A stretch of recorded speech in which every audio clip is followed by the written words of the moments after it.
Poor single dad finds beaten paralyzed woman on roadside, shocked to learn who she is. When struggling carpenter Eli Porter found a broken woman left to die in a foggy ditch, he had no idea that carrying her 3 miles through the mist would unravel a conspiracy worth billions. The paralyzed stranger whispered a name that would change everything, but first, he had to save her life. Stay with me until the end of this incredible true story, and comment what city you're watching from so I can see how far this tale of second chances has traveled. This is a story about finding hope in the darkest places. The October fog rolled across Highway 47 like something alive, thick and white and suffocating. It swallowed the yellow lines, the bare trees, even the memory of where the sky was supposed to be. Eli Porter walked with his head down, hands shoved deep in the pockets of a canvas jacket that had seen better decades, his breath visible in small clouds that disappeared into the greater gray. His steel-toed boots crunched on gravel, the only sound in a world gone silent. It was 6:47 in the morning, and he was already late. The contracting job in Millerton was supposed to start at 7, and the foreman, a red-faced man named Duckett, who didn't tolerate excuses, had made it clear that latecomers could keep walking. Eli couldn't afford to keep walking. Not with Lily's school supplies still unpaid, not with the propane tank sitting at 15%, not with the stack of past due notices sitting on the kitchen counter like a deck of cards he'd already lost with. His truck had died 2 days ago. Transmission, probably. He didn't have the money to find out for sure. So he walked. 3 miles from the farmhouse to the highway, another 4 to the job site. 7 miles in fog so thick he could barely see 10 feet ahead. But 7 miles was nothing. He'd walked farther for less. A man did what he had to do when the world stopped offering choices. Eli was 34 years old, though he looked older. Grief had a way of carving years into a face. His hair was dark and too long, curling over his collar, and his jaw was shadowed with stubble he hadn't bothered to shave. His eyes, gray-blue, like winter water, carried the kind of tired that sleep couldn't fix. He'd been tired for 2 years now, ever since the accident that took Sarah. He didn't let himself think about Sarah in the mornings. Mornings were for moving forward, for putting one foot in front of the other, for surviving.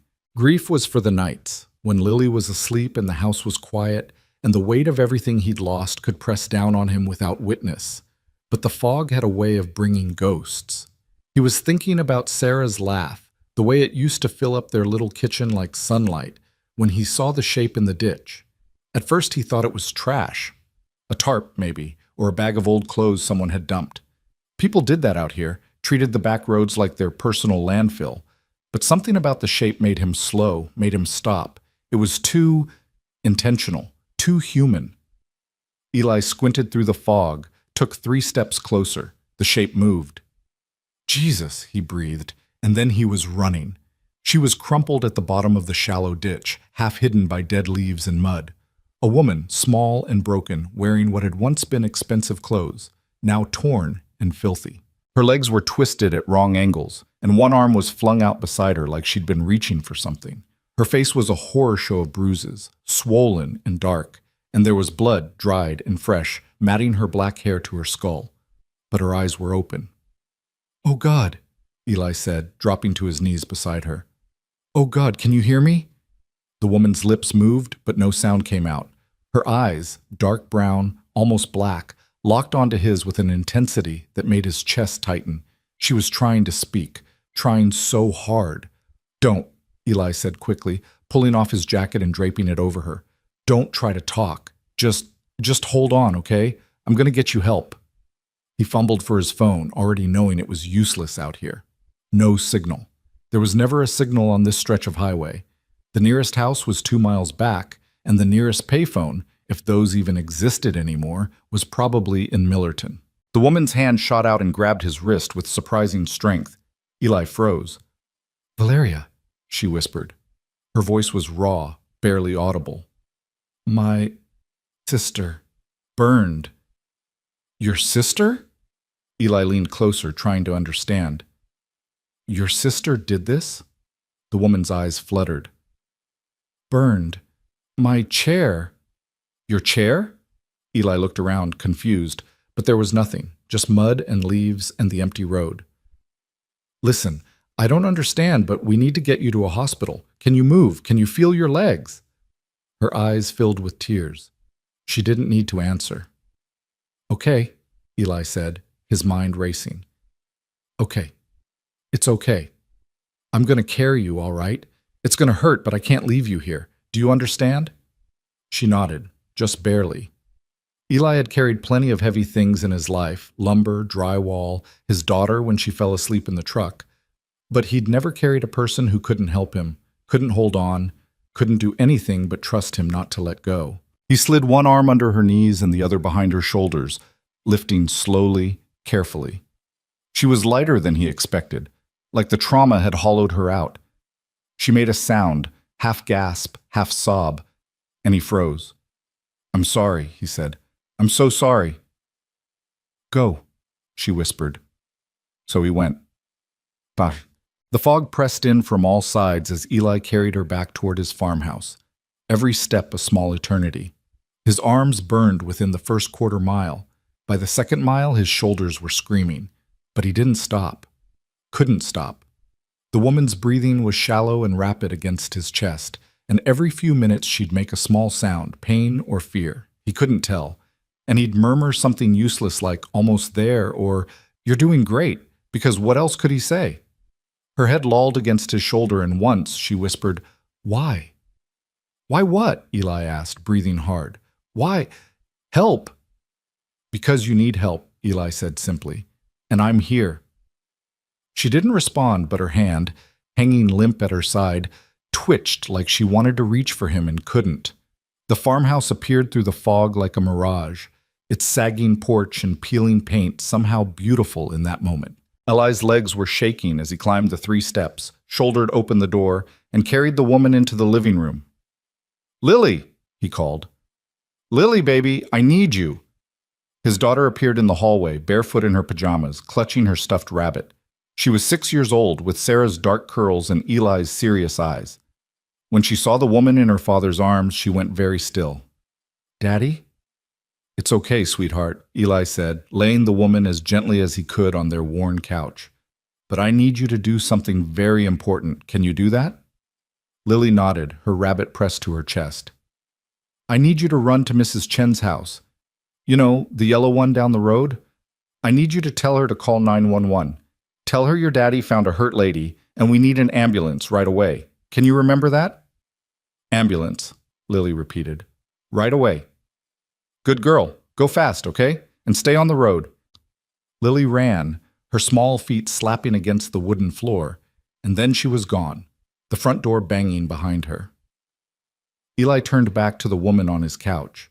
She was staring at him again, those dark eyes full of something he couldn't name. Help's coming, he said, grabbing a blanket from the chair and tucking it around her. You're safe now. I promise. My sister, she whispered again, and this time there was something else in her voice. Not fear, anger. Valeria, your sister's name is Valeria? The woman's eyes closed. I'm Valeria, Eli frowned. Okay, Valeria. That's your name? Tried. Kill me. The words landed like stones. Eli rocked back on his heels, staring at this broken woman who'd been left in a ditch like garbage. Someone had tried to kill her. Not an accident, not a hit and run. Murder. Who? He asked quietly. Who tried to kill you? But Valeria had slipped into unconsciousness, her breathing shallow but steady. Eli sat on the floor beside the couch and waited. The ambulance arrived 23 minutes later, its siren cutting through the fog like a knife.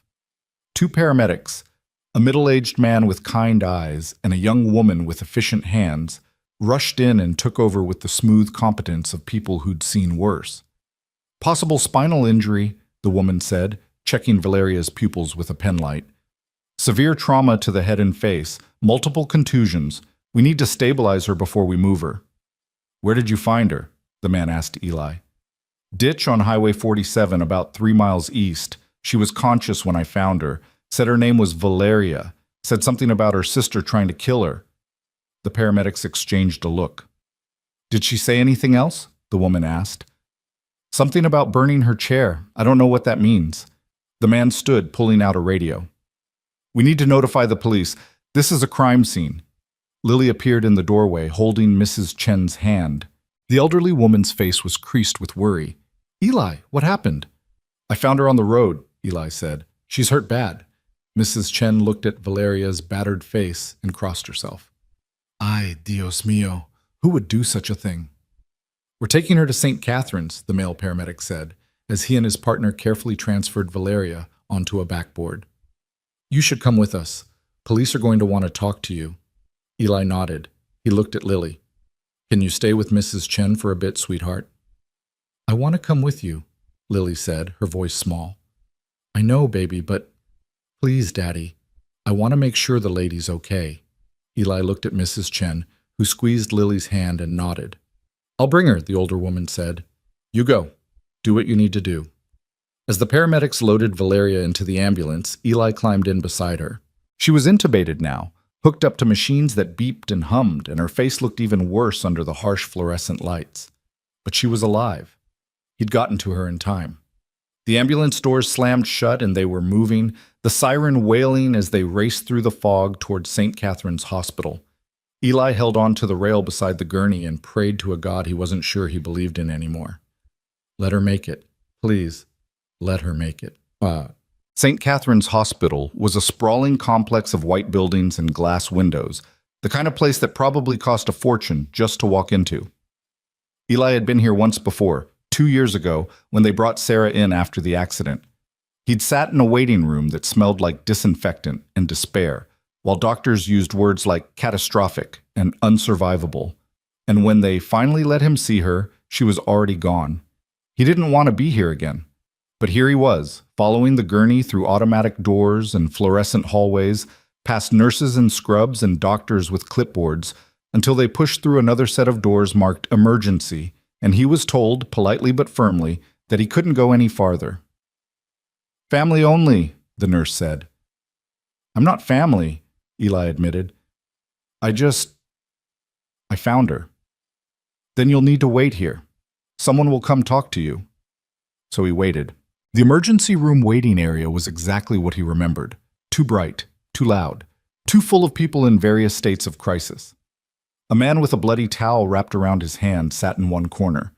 A young mother paced with a crying baby. An elderly couple held hands in silence, their faces drawn with worry.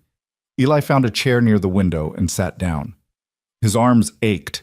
His back ached. He realized he was still wearing his work boots, now crusted with mud from the ditch, and his jeans were filthy. He looked like exactly what he was, a broke carpenter who'd walked 7 miles in the fog and carried a dying woman 3 miles back. He put his head in his hands and tried not to think about how he'd just missed a day of work he desperately needed. Mr. Porter? Eli looked up. A man in a gray suit stood in front of him holding a badge. He was in his 40s with a lined face and suspicious eyes.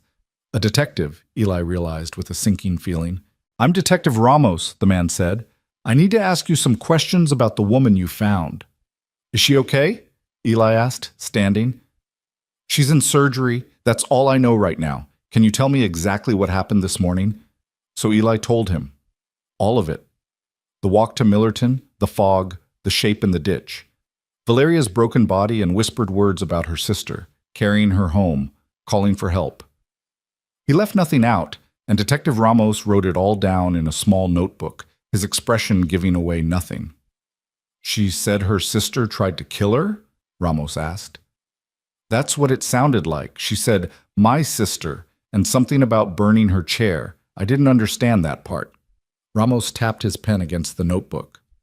Did she say anything else? A name, a location? Just that her name was Valeria. That's all she said before she passed out. And you'd never seen her before? Never. Ramos studied him for a long moment, and Eli had the uncomfortable feeling of being evaluated, measured, judged. Finally, the detective nodded. All right, we're going to need a formal statement, but that can wait. Where can I reach you? Eli gave him his address and the number for Mrs. Chen's landline since he didn't have a working phone. Ramos handed him a card. If you remember anything else, call me. Anytime. Will you tell me? Eli asked. When you find out who did this to her? I can't discuss an ongoing investigation, Ramos said, but then his expression softened slightly. But you saved her life, Mr. Porter. That matters. I'll make sure you're kept informed. After the detective left, Eli sat back down and stared at the card in his hand. Detective Marco Ramos, Millerton County Sheriff's Department.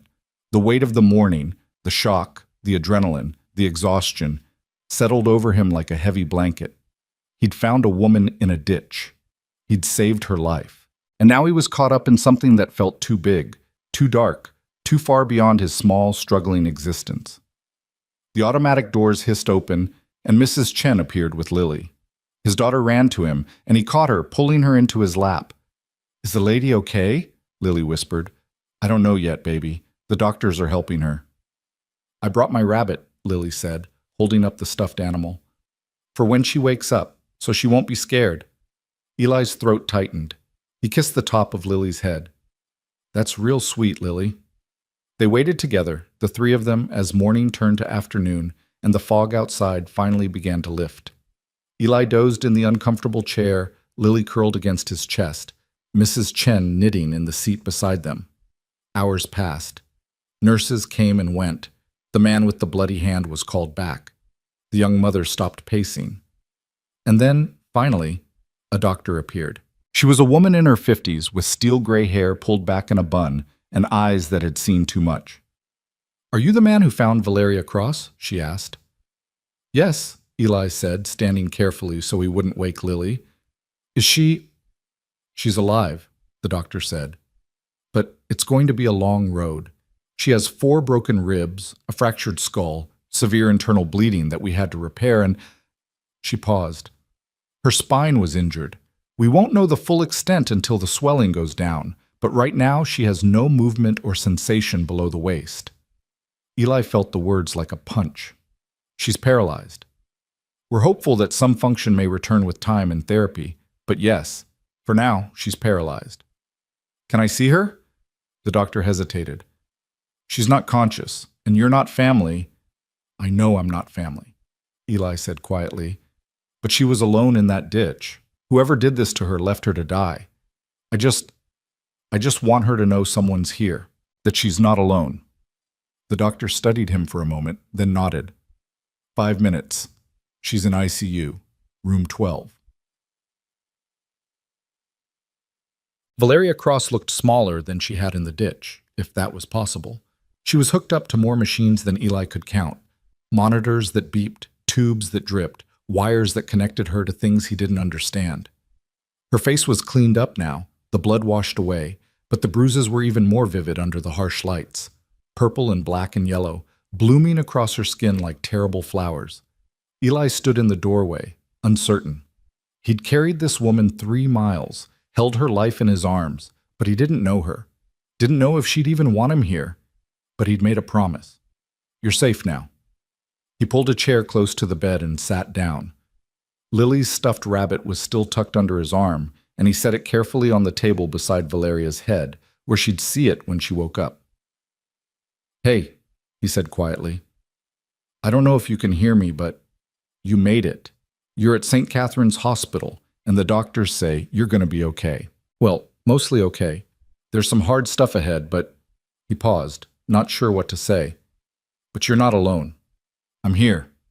And I'm going to make sure you're safe until whoever did this to you is caught." Valeria didn't move, didn't respond. The machines kept beeping their steady rhythm. Eli sat there for the full 5 minutes, and when a nurse came to tell him time was up, he stood slowly. "I'll come back," he told Valeria's sleeping form. "I promise." Outside in the hall, Detective Ramos was waiting. "Mr. Porter," the detective said, "we need to talk, now." Eli's stomach dropped. "What's wrong?" "What's wrong," Ramos said, "is that the woman you found isn't just anyone. She's Valeria Cross, CEO of Crosstech Industries, worth about $3 billion, and she's been missing for 2 days. The hallway seemed to tilt. Eli grabbed the wall to steady himself. "What?" "Valeria Cross," Ramos repeated, "one of the richest women in the country. Her face has been all over the news since Wednesday. Her family reported her missing after she didn't show up for a board meeting. They thought she'd been kidnapped. We thought—" He shook his head. "We thought we'd be finding a body." I don't understand," Eli said. "Why would someone—" "That's what we're going to find out," Ramos said grimly. "But right now, Mr. Porter, you're the only witness we have, and you might be the only reason Valeria Cross is still alive." Eli looked back at the closed door of room 12, where a billionaire CEO he'd never heard of lay broken and fighting for her life, and realized that nothing about his life would ever be simple again. The fog had lifted, but the storm was just beginning. By the time Eli made it back to the farmhouse, it was nearly dark. Mrs. Chen had taken Lily home hours ago, promising soup and cartoons and a sleepover if needed. Eli was grateful. He needed time to think, to process, to figure out what the hell he'd stumbled into. $3 billion. He couldn't even imagine that much money. It was an abstract concept like infinity or the distance to the moon, and yet the woman who possessed it had been thrown in a ditch like trash, beaten and broken and left to die. Her sister, she'd said. Her sister had tried to kill her. Eli unlocked the farmhouse door and stepped into the dark, quiet space. Everything looked the same. The worn couch where he'd laid Valeria, the blanket he'd covered her with, still crumpled on the floor. The kitchen with its chipped counters and ancient refrigerator. The living room with its sagging bookshelves and pictures of Sarah. Nothing had changed, and yet everything had. He heated up some canned soup, tomato, because that's what they had, and ate it standing at the sink, staring out at the dark fields beyond the house. Somewhere out there, in the fog and the night, someone had tried to commit murder. And they'd failed because Eli Porter, broke carpenter and single dad, had happened to be walking to work at the exact right moment. What were the odds? He thought about Valeria's eyes in that ditch, dark and desperate and trying so hard to stay open. He thought about the weight of her in his arms, the way she'd whispered, "Why?" like she couldn't understand why anyone would help her. He thought about the machines in the ICU, keeping her alive, and the long road ahead that the doctor had mentioned. Paralyzed. Eli washed his bowl and set it in the rack to dry. Then he walked to the living room and looked at the picture of Sarah on the mantel, her bright smile, her wild curls, her hand on her pregnant belly. Lily had been born 3 months after that photo was taken. Sarah had lived for 6 more years after that, 6 years of laughter and love and ordinary happiness before a drunk driver ran a red light and took her away. "I met someone today," Eli said to the photograph. "Well, met isn't the right word. I found someone, and I think maybe I was supposed to find her. Maybe that's why the truck broke down. Maybe that's why I had to walk, so I'd be there, right when she needed someone." The picture didn't answer. It never did. "I'm going to help her," Eli continued. "I don't know how yet, but she doesn't have anybody, and I know what that's like." He stood there for a long moment, looking at his wife's face, feeling the familiar ache of her absence. Then he turned off the lights and went upstairs to bed. Tomorrow, he'd go back to the hospital. Tomorrow, he'd figure out what came next. Tonight, he'd just be grateful that a woman named Valeria Cross was still breathing, because in the end, that's what mattered. Not the money, not the mystery, not the danger that was surely coming. Just one life saved. Sometimes that was enough. The morning light came pale and cold through the hospital windows, casting long shadows across the ICU hallway, where Eli stood with a cup of terrible coffee and a knot of worry in his chest. He'd been back at St. Catherine's since 6 a.m., after dropping Lily at school with promises that yes, he'd check on the hurt lady, and yes, he'd bring back news. Detective Ramos had called the farmhouse at dawn, his voice tight with urgency. "We need you at the hospital, Porter. Valeria's awake, and she's asking for you." Now Eli waited outside room 12, watching through the glass as doctors moved around Valeria's bed, checking monitors and making notes on clipboards. She was propped up slightly, her dark hair matted against the white pillow, her face still a canvas of bruises, but her eyes were open, alert, alive. A nurse emerged, a young woman with kind eyes and purple scrubs. "You can go in now," she said, "but keep it brief. She's still very weak." Eli's hands were shaking as he pushed open the door. He didn't know why he was nervous. He'd already saved this woman's life, already carried her broken body through miles of fog. But that had been instinct, survival, the simple human act of helping someone in need. This was different. This was facing the person he'd saved, the billionaire CEO whose world he couldn't begin to understand, and having to find words that wouldn't sound foolish or small. Valeria's eyes found him immediately. For a long moment, they just looked at each other, this woman who'd been left for dead and this man who'd refused to leave her there. "You," she whispered. Her voice was raw, damaged, but there was strength underneath. "You're real. I thought maybe I dreamed you." Eli moved closer to the bed, his work boots loud on the tile floor. "I'm real. Name's Eli Porter." "Eli," she repeated, like she was testing the weight of it. "You carried me. I remember your voice in the fog. You kept talking to me." "Didn't know what else to do," Eli said, feeling heat rise in his face. "Seemed like you needed to hear someone." Valeria's eyes filled with tears. "You saved my life. I was there. Anyone would have—" "No." Her voice was suddenly fierce despite its weakness. "No, not anyone. Someone put me in that ditch, Eli. Someone left me there to die. And everyone who was supposed to protect me, everyone who was supposed to care, they let it happen." A tear slid down her bruised cheek. "But you, a stranger, you carried me out of hell." Eli didn't know what to say to that, so he said nothing. He just pulled the chair closer and sat down, the same chair he'd occupied yesterday, and waited. "The doctors told me," Valeria continued after a moment, "about my legs, about the paralysis. They said there might be improvement with therapy. I know what they said." Her jaw tightened. "I also know what they didn't say, that I might never walk again. That everything I was, everything I built, might be gone." "You're still here?" Eli said quietly. "That's what matters." Valeria laughed, a bitter sound. "Is it? I'm the CEO of a multi-billion-dollar company, Eli. Or I was. My stepsister Camille tried to have me killed because I wouldn't sell Crosstech to her investors. She burned my wheelchair. That's what I was trying to tell you in the ditch.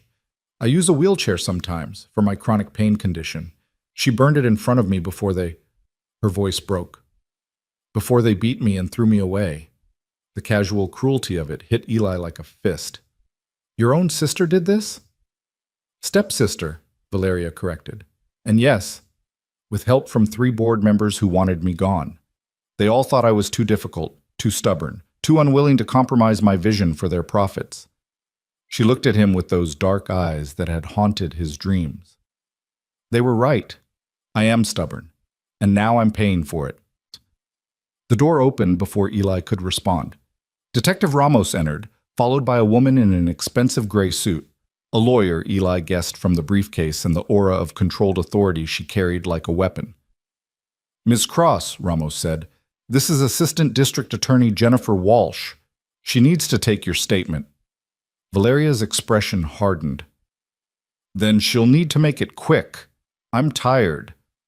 Walsh stepped forward, all business. "Ms. Cross, we understand you've been through a trauma, but time is critical. Your stepsister, Camille Cross, has been located at your Manhattan penthouse. We need your statement to obtain an arrest warrant." "You have my statement," Valeria said coldly. "Camille Cross, Richard Voss, Patricia Chen, and David Mercer conspired to have me killed. They lured me to the executive cabin under pretense of an emergency meeting, then beat me, destroyed my wheelchair, and left me in a ditch on Highway 47. Is that clear enough for your warrant?"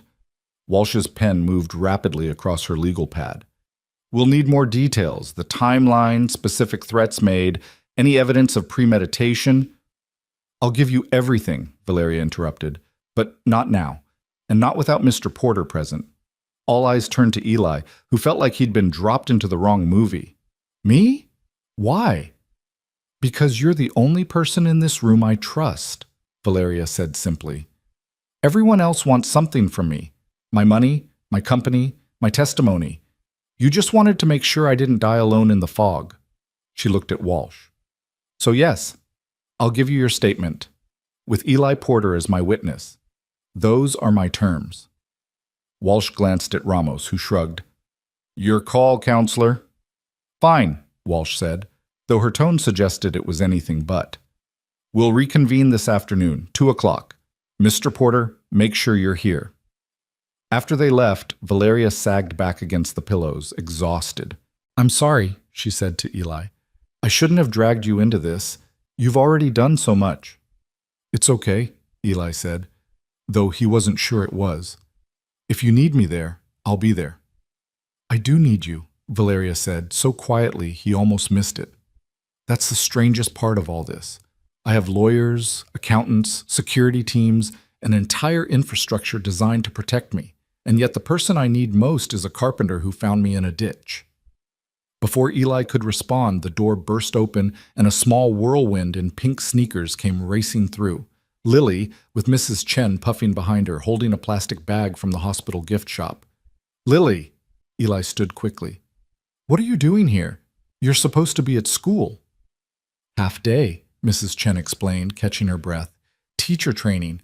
I told Lily we could visit her new friend. She held up the bag. We brought gifts. Lily approached the bed with none of her father's hesitation, her dark eyes solemn as she studied Valeria's bruised face. Does it hurt? She asked. Valeria blinked, clearly caught off guard. Yes, she said honestly. It hurts quite a bit. Daddy says when something hurts, you gotta be brave, Lily said, and you gotta have something to make you smile. She reached into the bag and pulled out a small stuffed bear wearing a t-shirt that said, Get well soon. This is for you. His name is Mr. Pickles. A strange expression crossed Valeria's face, something between a laugh and a sob. Mr. Pickles. I wanted to name him Mr. Carrots, but Mrs. Chen said that's a name for a rabbit, not a bear. Lily set the bear carefully on the table next to the stuffed rabbit from yesterday. Now you have 2 friends, so you won't be lonely. Valeria reached out with trembling fingers and touched the bear's fuzzy head. When she looked up at Lily, tears were streaming down her face. Thank you, she whispered. Thank you so much. Lily frowned. Why are you crying? Don't you like Mr. Pickles? I love Mr. Pickles, Valeria said, and this time she did laugh, a real sound that seemed to surprise even her. I'm crying because I'm happy, because you're very kind. Daddy says we should always be kind, Lily said matter-of-factly, especially to people who are hurt. That's what Mommy would have wanted. The simple innocence of it, the absolute clarity of a 6-year-old's moral universe, seemed to undo something in Valeria. She covered her face with her hands and wept, her shoulders shaking with the force of emotions too long contained. Eli moved to collect Lily, to give Valeria privacy, but his daughter was faster. She climbed carefully onto the chair and reached through the bed rails to pat Valeria's arm with small, gentle hands. It's okay, Lily said softly. It's okay to cry. Daddy cries sometimes too, when he thinks I'm asleep. But then he gets up and makes pancakes, and pancakes make everything better. Valeria lowered her hands and looked at this child who had no reason to care about her, no obligation to offer comfort, yet did so with the unselfconscious grace that only children possess. Does your daddy make good pancakes? The best, Lily said solemnly, with chocolate chips. That does sound good, Valeria said, wiping her eyes. Maybe someday I'll get to try them. You can come to our house, Lily said excitedly. When you're better, Daddy can make you pancakes and show you my room and you can meet all my stuffed animals. I have 17. Lily, Eli said gently. Miss Cross is very busy. She has a big company to run. Actually, Valeria said, I would love to meet all 17 stuffed animals. If the invitation stands. Lily beamed. It stands! Doesn't it, Daddy? Eli met Valeria's eyes over his daughter's head and saw something there that made his chest tight. A loneliness that matched his own. A hunger for the simple human connection that money couldn't buy. Yeah, he said. It stands. Mrs. Chen cleared her throat. We should let Miss Cross rest. Come, Lily, we'll go get some lunch and come back later. Can I read her first? Lily asked, like I did for Mommy in the hospital before... The unfinished sentence hung in the air. Eli's throat closed. He'd forgotten that Lily remembered that, those last days when Sarah was unconscious and Lily had insisted on reading her favorite stories aloud, believing somehow that her mother could still hear. "I would love that," Valeria said, her voice thick. "What book did you bring?" Lily pulled a worn copy of Where the Wild Things Are from her backpack. "It's my favorite. Mommy used to read it to me every night." So Lily read, her small voice careful with each word, and Valeria listened with an attention that suggested this was the most important thing in the world. Eli stood by the window, looking out at the parking lot and trying to understand how his life had become this. Standing in a hospital room while his daughter read to a billionaire, both of them connected by trauma and loss and the strange mercy of chance. When Lily finished, she closed the book with satisfaction. "The end. Did you like it?" "I loved it," Valeria said. "Will you come back and read to me again?" "Every day," Lily promised, "until you're all better." After Mrs. Chen took Lily for lunch, Eli started to follow, but Valeria stopped him. "Wait, please, just stay a little longer." He stayed.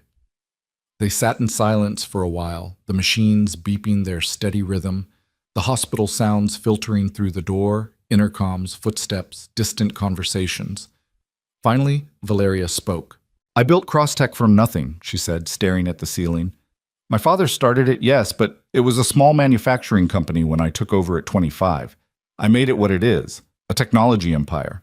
15,000 employees, operations in 32 countries, $3 billion in annual revenue." She paused. "And my stepsister tried to take it all away because I wouldn't make her rich fast enough." "The police will get her," Eli said. "She'll pay for what she did." "Will she?" Valeria's laugh was bitter. "Camille has lawyers, Eli. The best lawyers money can buy. She'll claim she had nothing to do with it, that she was at home, that I'm confused from the head injury. And the board members who helped her? They'll have alibis, stories, reasonable doubt." She turned her head to look at him. "I know how this works. I've been in boardrooms full of sharks my whole life. I know how to recognize when someone's circling." "Then what are you going to do?" "Fight," Valeria said simply. "Because that's what I do. I fight and I win, and I don't let bastards who tried to kill me take my company." Her eyes blazed with sudden intensity. "But I can't do it alone, not anymore. I need people I can trust. People who don't want anything from me except maybe chocolate chip pancakes and stuffed animal introductions." Eli felt the weight of what she was asking, or not asking, not yet, but leading toward. "I'm not a businessman, Valeria. I'm a carpenter. I barely finished high school. I don't know anything about your world." "You know how to carry someone through the fog when everyone else leaves them to die," Valeria said. "That's the only qualification that matters right now." Before Eli could respond, Detective Ramos returned, his expression grave. "Ms. Cross, we have a problem. Camille Cross has filed a missing person report for you, dated 2 days before you disappeared. She's claiming she was worried about your mental state, that you'd been behaving erratically. She's got witnesses, documentation, everything." Valeria's face went white. "She's trying to say I'm incompetent, that I can't run the company." "Worse," Ramos said. "She's got a board meeting scheduled for tomorrow morning. Emergency vote on your removal as CEO due to incapacity. If that vote passes..." He didn't need to finish. "They'll take everything," Valeria whispered. "Even if we prove she tried to kill me, even if she goes to prison, they'll still take my company." Eli watched the devastation wash over her face and felt something fierce rise in his chest. This woman had been beaten, paralyzed, left for dead, and still they were trying to destroy her. Still her own family was reaching for power over her hospital bed. "No," he said. Both Valeria and Ramos looked at him. "No," Eli repeated, surprised by the certainty in his own voice. "They don't get to do this. We don't let them." "Eli," Valeria said gently, "you don't understand. I understand plenty." Eli interrupted. "I understand that people with money think they can do whatever they want. I understand that you're lying in that bed because your sister valued dollars over your life. I understand that if we let them vote you out tomorrow, everything you built disappears and they win." He leaned forward. "But I also understand that you're alive. You're still here, still breathing, still able to fight. So we fight." "How?" Valeria asked, and there was desperate hope in the word. "I can't even get out of this bed. How am I supposed to stop a board meeting?" Ramos cleared his throat. Actually, Ms. Cross, you don't need to be physically present. Crosstech bylaws allow for remote attendance at board meetings. You just need a secure connection and I need to look like I'm not dying, Valeria finished. I need to look strong, capable, in control. She touched her bruised face. Look at me. I look like exactly what I am, a victim. Then we make you look like a survivor, Eli said. Over the next hour, they planned. Ramos would arrange for secure video conferencing equipment. Valeria's personal assistant, a fierce woman named Margaret, who'd been frantically searching for her boss, would bring clothes, makeup, anything needed to make Valeria look presentable on camera. The hospital would provide a private room for the meeting, away from the medical equipment and sterile surroundings that would broadcast her vulnerability. I'll need my files, Valeria said, her mind already working through strategy. All the documentation on the development projects Camille wanted me to kill. The safety reports, the environmental impact studies, everything they wanted to bury for profit. If I'm going into that boardroom, I'm going in armed. Margaret's bringing everything, Ramos assured her. She's been at your office all night gathering evidence. Valeria nodded, then turned to Eli. I need you there, in the room, off camera, but there. Valeria, I don't know anything about corporate. I don't need you to know about corporate anything, she said. I need you to remind me why I'm fighting. Because tomorrow, when I'm facing those board members who tried to destroy me, when I'm looking at my stepsister's face on that screen, knowing she ordered me beaten and left to die, I'm going to want to quit. I'm going to want to let them win and just disappear. But if you're there, if I can see you, she paused, her voice dropping. If I can see the man who carried me out of hell, maybe I'll remember that I'm stronger than they think. How could he say no to that? I'll be there, Eli promised. That afternoon, at exactly 2 o'clock, Eli sat in a private conference room while ADA Walsh took Valeria's statement. The details were horrific. The fake emergency that lured Valeria to the remote cabin the moment she realized she'd been betrayed. The methodical brutality of the attack. 3 men, she said. Their faces covered, their identities unknown, but following Camille's orders. She watched, Valeria said, her voice steady despite the tears on her face. My stepsister stood there and watched them beat me. And when I asked why, she said, because you wouldn't get out of the way. Walsh's pen moved across paper, recording every word. And after the assault? They loaded me into a vehicle, a van, I think. Drove for maybe 30 minutes. Then they pulled me out and threw me into the ditch. Camille leaned over me and said, Don't worry, Val. I'll take good care of Crosstech for you. Then they left. I heard the van drive away and Valeria's composure cracked. And I thought I was going to die there. I thought no one would find me in time. Eli reached over and took her hand. She gripped it like a lifeline. But someone did, Walsh said quietly. Mr. Porter, can you describe the condition Miss Cross was in when you found her? So Eli told his part. The fog, the ditch, the broken woman who'd whispered about her sister. He described carrying Valeria 3 miles, the weight of her in his arms, the fear that she wouldn't make it. As he spoke, he saw Walsh's professional mask slip slightly, saw the flicker of human emotion beneath the prosecutor's armor. That's enough for the warrant, Walsh said finally. Ms. Cross, thank you for your courage in coming forward. We'll have Camille Cross and the 3 board members in custody by morning. Make sure it's before the board meeting, Valeria said. I want them to know they failed. I want them to see me alive and fighting. After Walsh left, Valeria sagged back in her wheelchair, a new one borrowed from the hospital. The statement had taken everything she had. Eli could see exhaustion written in every line of her body. Let me take you back to your room, he said gently. Not yet. Valeria looked up at him. Tell me about your wife. Lily mentioned her, and I saw... She gestured to his left hand, to the worn gold band he still wore. You're grieving. I can see it, just like I can see that you're holding it together for your daughter. Eli sat down heavily in the chair across from her. No one had asked about Sarah in a long time. Most people didn't know what to say, so they said nothing. The silence had become its own kind of burden. Sarah died 2 years ago, he said. Car accident. Drunk driver ran a red light, hit her on the driver's side. She didn't... It was instant. That's what they told me. that she didn't suffer. He twisted the ring on his finger. Lily was 4, old enough to understand Mommy wasn't coming home, but not old enough to understand why. "I'm so sorry," Valeria said, and the sympathy in her voice was genuine, untainted by pity. "The insurance money ran out fast," Eli continued. "Medical bills from the pregnancy, Lily was premature, spent weeks in ICU, the funeral, the debt Sarah and I had been carrying, and then it was just me and Lily and a farmhouse that's falling apart and never enough money to fix anything." He looked up at her. "That's why I was walking to Millerton yesterday. My truck died and I can't afford to fix it, but I had a contracting job that might have paid enough to keep the lights on another month. Instead, I found you." "And missed the job," Valeria said. "Yeah." "How much was it going to pay?" Eli shook his head. "Doesn't matter now." "It matters to me." "How much?" $200 for the day, maybe more if the job ran long.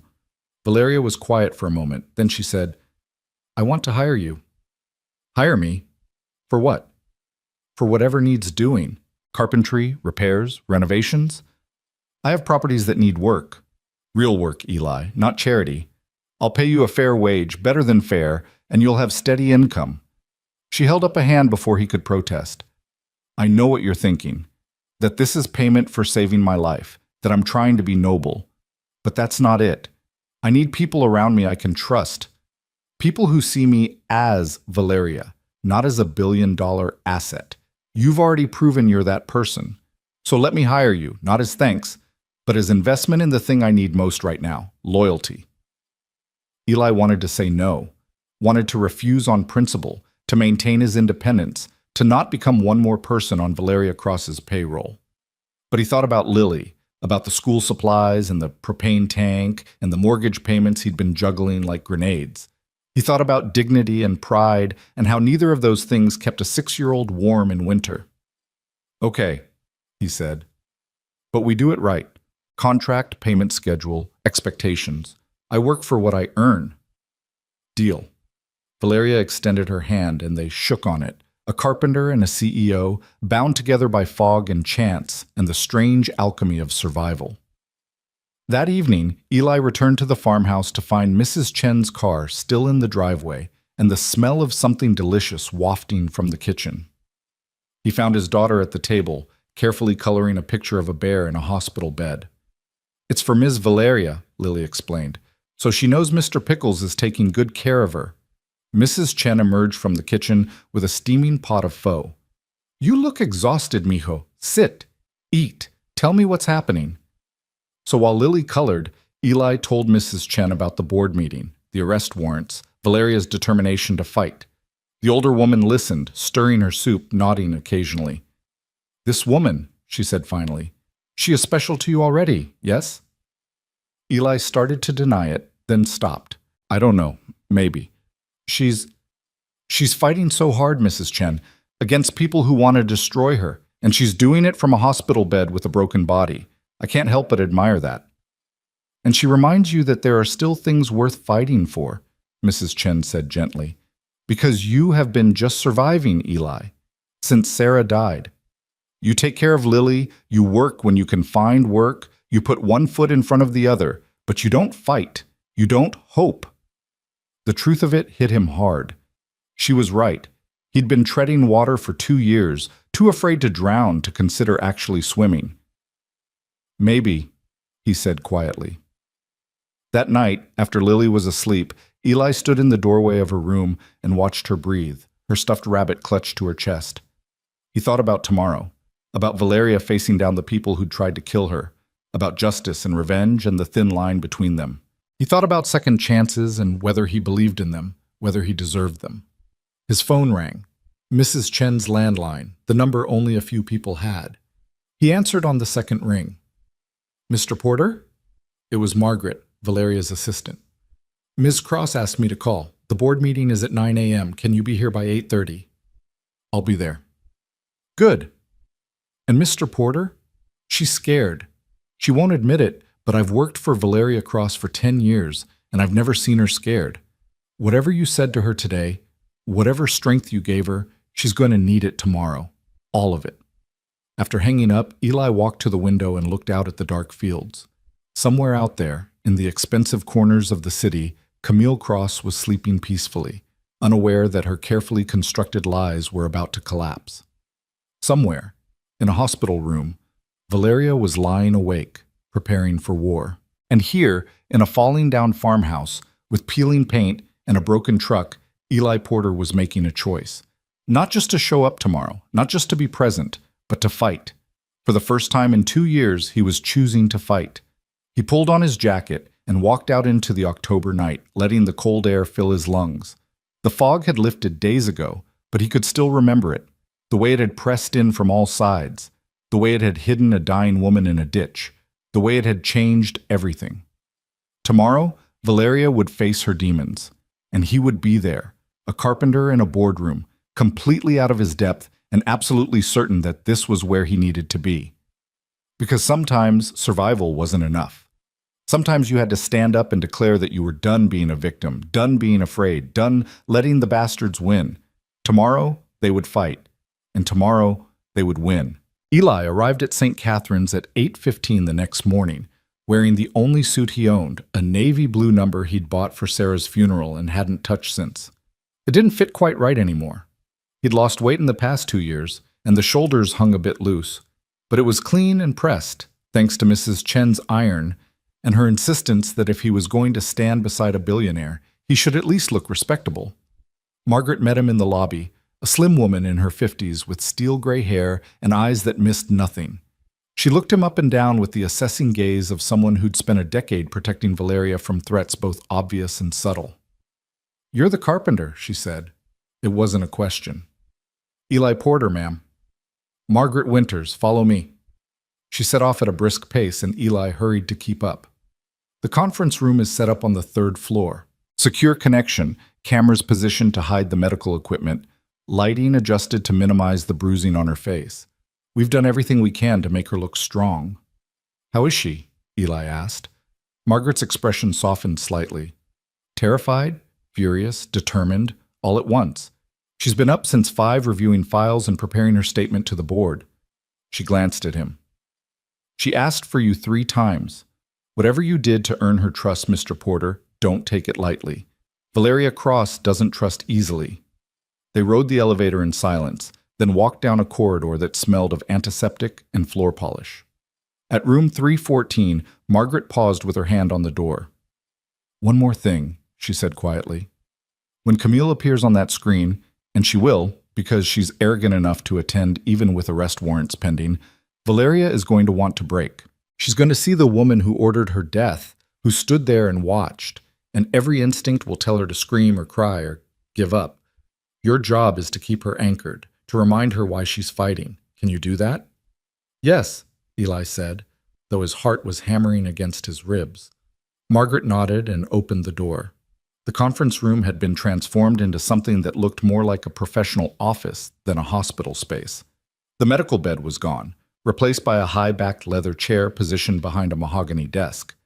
Valeria sat in her wheelchair at the desk, and for a moment Eli barely recognized her.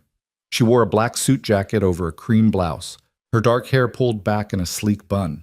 Makeup covered most of the bruising, though nothing could completely hide the swelling around her left eye or the cut on her lip. But it was her expression that transformed her. Gone was the vulnerable woman from yesterday's hospital bed, replaced by the steel-eyed CEO who'd built an empire. "Eli," she said, and her voice was steady, "thank you for coming." "Wouldn't miss it," he said, moving to stand beside the desk, just out of camera range as they'd planned. A technician was adjusting the camera angle, and another was testing the audio connection. On the large monitor mounted on the wall, Eli could see a feed of an ornate boardroom, all dark wood paneling and leather chairs. 11 seats arranged around a massive table, most of them already occupied. "5 minutes, Ms. Cross," the technician said. Valeria's hands were trembling. She noticed Eli noticing and gave him a rueful smile. "Not quite as confident as I look." "You look like you could buy and sell everyone in that room," Eli said. "I could," Valeria replied, "but that's not enough anymore. They want me gone, and they're willing to destroy everything I've built to make it happen." She took a breath. "Did Ramos call you? About the arrests?" He did. Camille and two of the board members were taken into custody at 6 this morning. The third one, David Mercer, is missing. They're still looking. Valeria's jaw tightened. Of course David ran. He was always a coward. She looked up at Eli. But Camille being arrested won't stop this vote. The board has a quorum without her, and the remaining members are loyal to her vision, not mine. They'll still try to remove me. Then you fight harder, Eli said simply. 2 minutes, the technician announced. Margaret appeared at Eli's elbow with a bottle of water and a folder thick with documents. Everything you need is here. The safety reports on the Brazilian facility, the environmental impact studies Camille wanted buried, the emails showing she knew about the violations and ordered you to ignore them. It's all documented. Valeria took the folder with steady hands. If I'm going down, I'm taking them all with me. You're not going down, Eli said quietly. You're walking out of here with your company intact and your head held high. Because that's what survivors do. Valeria looked at him with an expression he couldn't quite read. Gratitude, maybe, or something deeper. Then the technician was counting down and the monitor flickered to life with full clarity. The Crosstech boardroom appeared in sharp detail. 8 people sat around the table, their faces ranging from concern to openly hostile. At the head of the table, where Valeria's seat normally would be, sat a man in his 60s with silver hair and a smile that didn't reach his eyes. Richard Voss, Eli recognized from the photos Margaret had shown him earlier. Good morning, Valeria, Voss said, his tone dripping with false warmth. We're so relieved to see you alive and well. Cut the bullshit, Richard, Valeria said coldly. We both know you're the one who orchestrated this. You and Camille and Patricia and David. The only question is, which one of you is going to flip first to save your own skin? A ripple of shock went through the board members. A woman in a red suit, Patricia Chen, Eli realized, leaned forward with manufactured concern. Valeria, we understand you've been through a trauma. Perhaps this meeting should be postponed until you're feeling more yourself. I am feeling more myself than I have in months, Valeria shot back. In fact, nearly dying has given me remarkable clarity about who my enemies are. Voss's smile vanished. This kind of paranoid accusation is exactly why we've called this emergency meeting. Ladies and gentlemen of the board, it pains me to say this, but our CEO is clearly suffering from the effects of her recent ordeal and is unfit to lead this company. I have a motion on the floor, another board member chimed in, a younger man with slicked back hair, to remove Valeria Cross as CEO of Crosstech Industries, effective immediately, citing medical incapacity and erratic behavior. I second the motion, Patricia said quickly. Then let's vote, Voss said. All in favor of removing Valeria Cross as CEO. You don't have the votes, Richard, Valeria interrupted. Her voice was calm, but Eli could see her knuckles white where she gripped the edge of the desk. According to Crosstech bylaws, any vote to remove a sitting CEO requires a 2/3 majority of the full board. That's 12 votes. You have 11 members present. Even if every single one of you votes against me, which they won't, you don't have quorum. Voss's face darkened. Camille Cross holds the 12th seat as Chief Operating Officer. She's granted her proxy to... Camille Cross is in police custody, Valeria said. Arrested this morning on charges of attempted murder, conspiracy, and fraud. So unless you're planning to take her proxy from a jail cell, Richard, you're out of luck. The boardroom erupted. Board members talked over each other, some demanding explanations, others looking genuinely shocked. Only Voss and Patricia seemed unsurprised by the news, confirming what Eli had suspected. They'd known about Camille's plan all along. Voss slammed his hand on the table. This is absurd. You're accusing board members of crimes without evidence, disrupting a legitimate meeting with conspiracy theories. I have evidence, Valeria said quietly, and the room went silent. She opened the folder Margaret had given her and held up a document to the camera. This is an internal memo dated October 10th, 5 days before I disappeared. It's from you, Richard, to Camille, discussing permanent solutions to our current leadership problem. Would you like me to read it aloud? Voss's face went pale. That memo was taken out of context. And this, Valeria continued, holding up another document, is an email from Patricia Chen to David Mercer, discussing how my unfortunate absence would allow them to push through the Brazilian facility expansion despite my safety concerns. Concerns that, by the way, were based on engineering reports showing critical structural failures. She looked directly into the camera. You were willing to kill me to build a factory you knew would collapse and kill workers. For profit margins. Patricia stood abruptly. I won't sit here and be slandered. Then leave, Valeria said. In fact, please do leave, because the FBI is currently executing search warrants at your homes and offices, and I imagine you'll want to be present when they find the rest of the evidence linking you to conspiracy and attempted murder. The boardroom dissolved into chaos. 2 members immediately stood and walked out. Others huddled in urgent whispered conversations. Patricia's face had gone from red to ashen, and she stumbled from the room without another word. Only Voss remained seated, his expression cold and calculating. You think you've won, he said softly, but you're broken, Valeria. You're in a wheelchair. You'll probably never walk again, and even if you survive this vote, the shareholders will never trust a CEO who's fighting criminal charges against her own board. I'm not fighting criminal charges, Valeria said. I'm the victim, Richard, and the shareholders will see exactly what you are, a man who tried to murder his CEO for profit. She leaned forward slightly, and Eli saw the steel underneath her composure. But you're right about one thing. I am broken. You and Camille and your hired thugs broke me. You beat me, paralyzed me, and left me in a ditch to die. Her voice dropped. But I survived. And I'm going to make sure everyone knows what you did. Voss stood, straightening his tie. We'll see what the courts say about that. And in the meantime, Crosstech will continue under acting leadership. There is no acting leadership, another board member interrupted, an older man Eli hadn't noticed before, with white hair and kind eyes. I'm calling for a vote of no confidence in Richard Voss as board chairman, effective immediately. All in favor? 5 hands went up. The remaining board members looked stunned. Motion carries, the white-haired man said. Richard, you're removed as chairman pending investigation. This meeting is adjourned until we can convene with proper legal counsel and law enforcement present. The monitor went dark. For a long moment, Valeria just sat there, staring at the blank screen. Then her hands started shaking. Then her shoulders. Then she was sobbing, great wrenching sobs that seemed to tear out of her chest. Eli was beside her in an instant, kneeling next to the wheelchair. Hey, it's okay. You did it. You won. I didn't win anything, Valeria gasped between sobs. They're still out there. Camille and Richard and all of them. They'll get lawyers, they'll fight the charges, and even if they lose, my company is broken. My board is broken. Everything I built is still standing, Eli said firmly. He took her hands, stilling their trembling. Valeria, look at me. Look at me.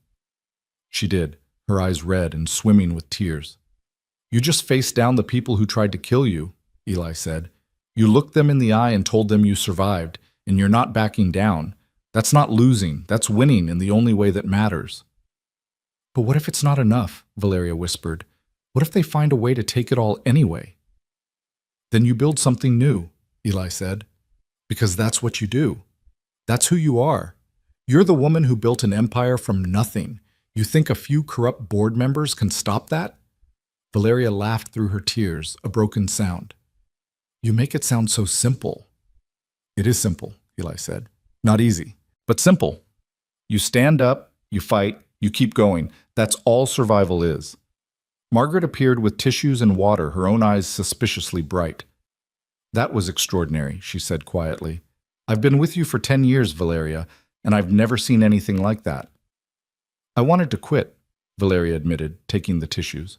Halfway through, when Richard started talking about how I was broken, I wanted to just give up and disappear. But you didn't, Margaret said. Because Eli was there, Valeria said, looking at him. Because I could see him out of the corner of my eye, and I remembered that someone thought I was worth carrying through 3 miles of fog. If I was worth that, then maybe I was worth fighting for too. Eli didn't know what to say to that, so he just squeezed her hand and let her cry until the tears ran out. The rest of the morning was a blur of police interviews, lawyer consultations, and phone calls with shareholders demanding explanations. Margaret handled most of it with ruthless efficiency, but Valeria insisted on taking certain calls herself, the ones from employees worried about their jobs, the ones from partners concerned about the company's stability. She reassured each one with a steadiness that belied her exhaustion, promising that Crosstech would weather this storm. By early afternoon, Eli had to leave to pick up Lily from school. He found Valeria back in her hospital room, staring out the window at the gray November sky. "I have to go get my daughter," he said from the doorway. "But I can come back later if you need—" "Bring her with you," Valeria interrupted. "Please, I could use the company, and—" She smiled slightly. "I promised I'd hear about all 17 stuffed animals." So that evening, Eli returned with Lily, who'd insisted on bringing not only all 17 stuffed animals, but also 3 books, a coloring book, and a bag of cookies Mrs. Chen had baked. They found Valeria sitting up in bed, looking more like herself, the makeup washed off, comfortable clothes replacing the suit, her hair down around her shoulders. "You came!" Valeria's face lit up when she saw Lily. "I brought everybody," Lily announced, dumping her bag of stuffed animals onto the foot of the bed. "This is Mr. Whiskers, and this is Princess Buttercup, and this is Captain Fluffy Pants. He's a pirate, and this is—" While Lily narrated the complex backstories of each stuffed animal, Eli sat in the chair by the window and watched. There was something surreal about it, his 6-year-old daughter sitting on a hospital bed with a billionaire, discussing the relative merits of stuffed rabbits versus stuffed bears with complete seriousness. But there was also something right about it, something that felt like the beginning of something he couldn't quite name. "And this one is Stella," Lily finished, holding up a worn stuffed dog with one ear missing. "She was Mommy's when Mommy was little. Daddy gave her to me after Mommy went to heaven." Valeria reached out and gently touched the stuffed dog's remaining ear. "She's beautiful. I bet your Mommy loved her very much." "Daddy says I have Mommy's smile," Lily said, "and that when I laugh, it sounds just like her. That's good, right? So Daddy doesn't forget what Mommy sounded like?"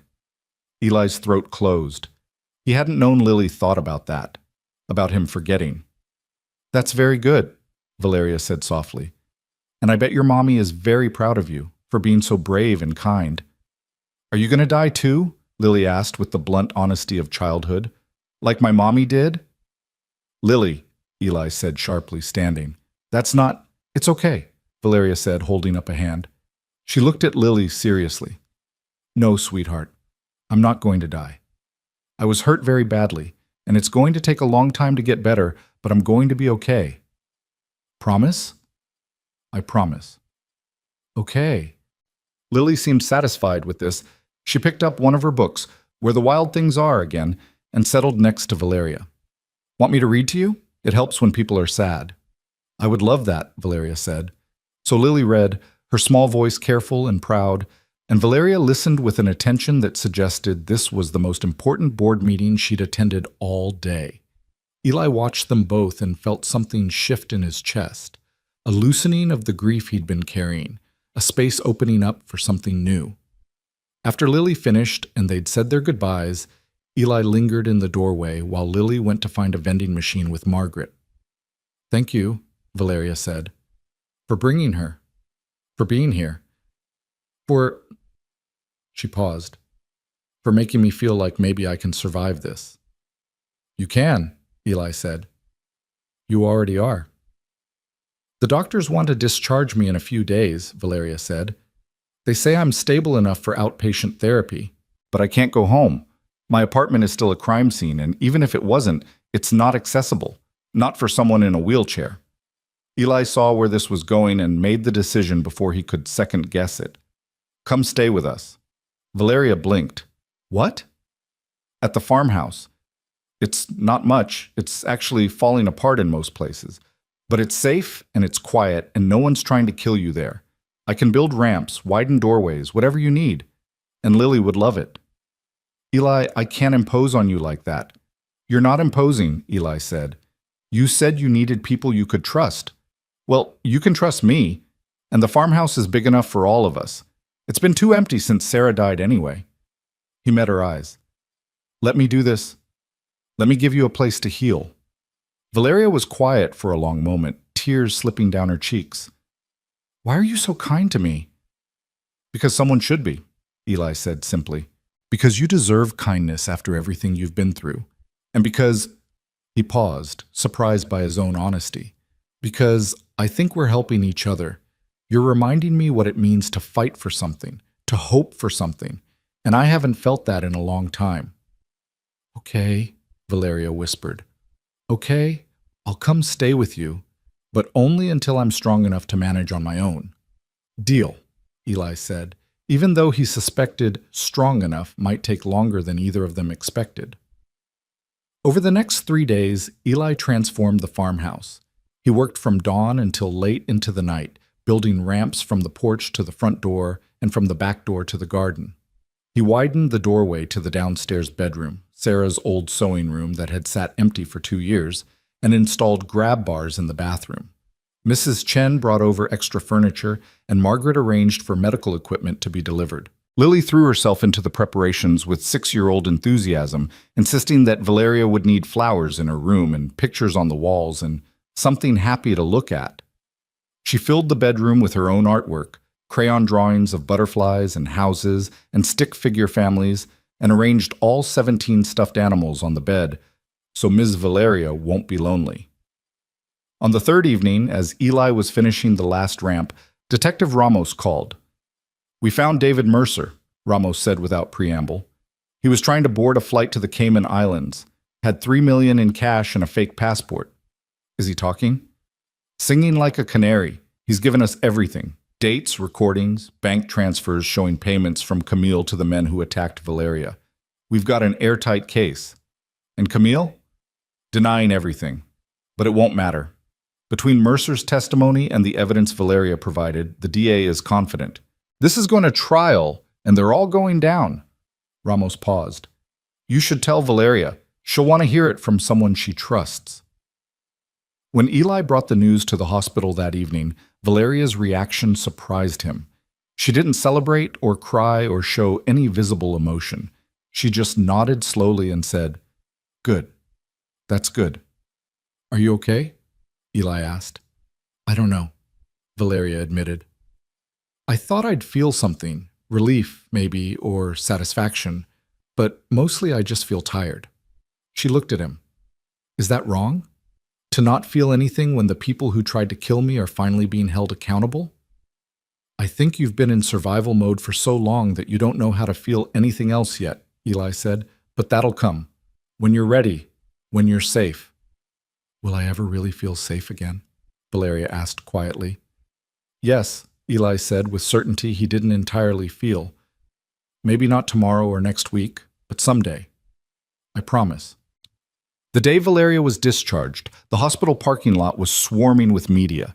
Cameras, reporters, vans with satellite dishes, all of them desperate for a statement from the CEO who'd survived an assassination attempt and then destroyed her would-be killers from a hospital bed. Margaret had arranged for a security team, and they formed a tight barrier around Valeria's wheelchair as they moved toward the waiting vehicle. But Valeria stopped halfway across the lot and held up a hand. "I'll give them a statement," she said. "Valeria, you don't have to," Margaret began. "I know, but I want to." Valeria straightened in her wheelchair and faced the cameras. The reporters surged forward, shouting questions, but she waited until they quieted. "3 weeks ago," she said, her voice clear and steady, "my stepsister and 3 members of my board of directors conspired to have me killed.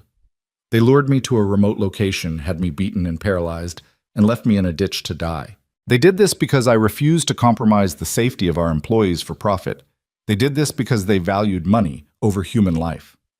The cameras flashed like lightning. "But I survived," Valeria continued. "I survived because a good man named Eli Porter found me and refused to leave me to die.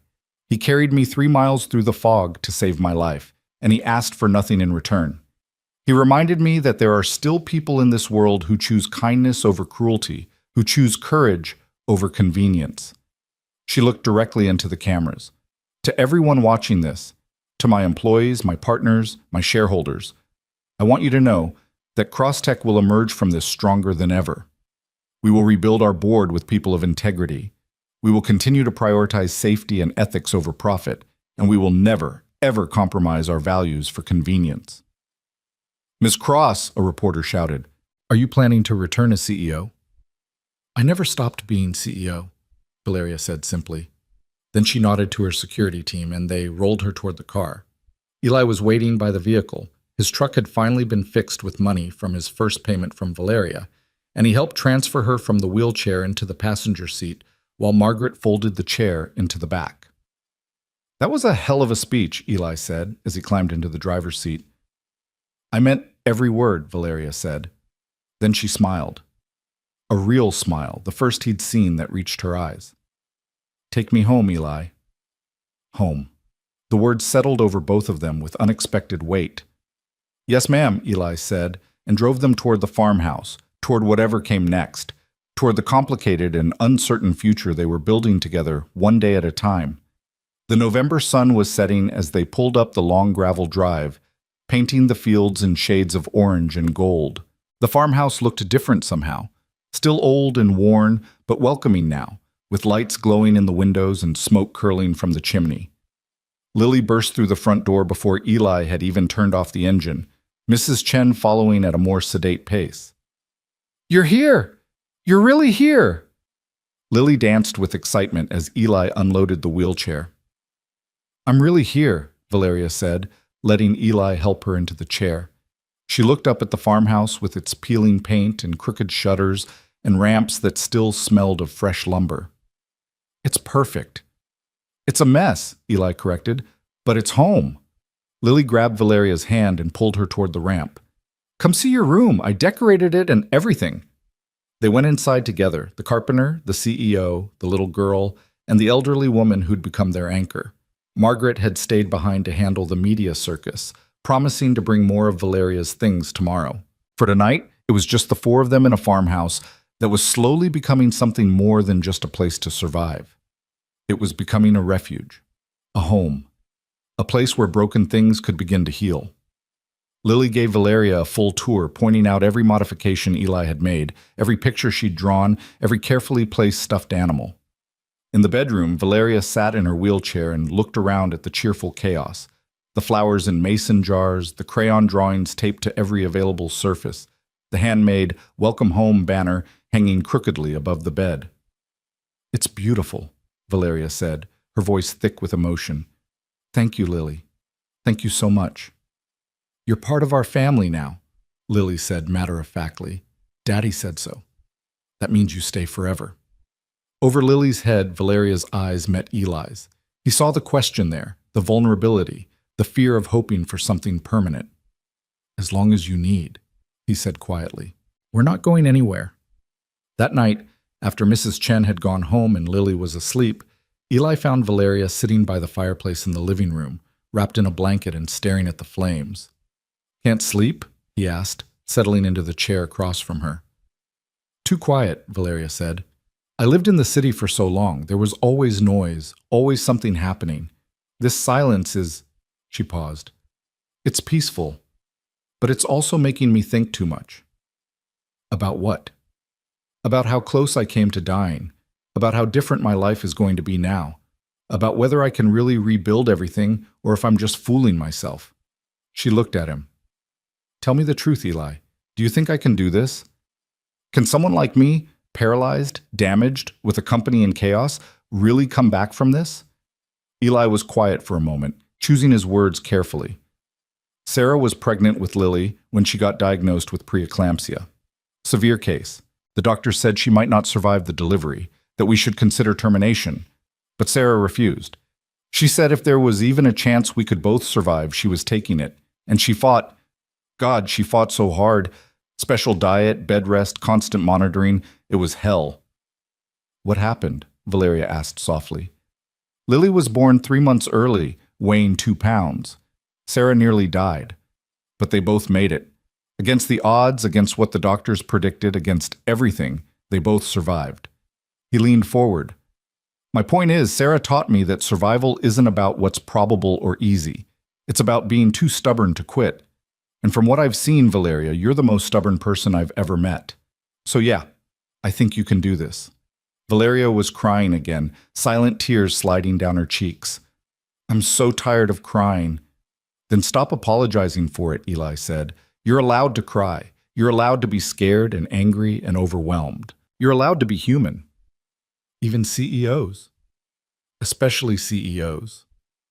They sat together in comfortable silence, watching the fire burn down to embers.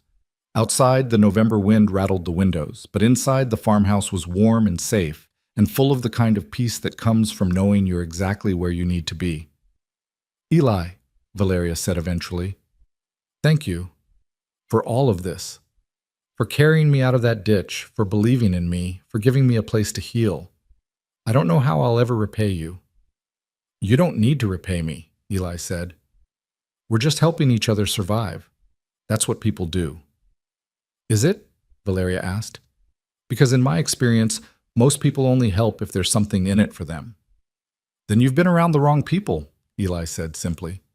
Valeria smiled, a real smile, tired but genuine. "Maybe I have, but I'm around the right people now." Later, as Eli lay in bed staring at the ceiling, he thought about the strange turn his life had taken. 3 weeks ago, he'd been a broke carpenter walking to a job he desperately needed. His world shrunk down to the simple math of survival.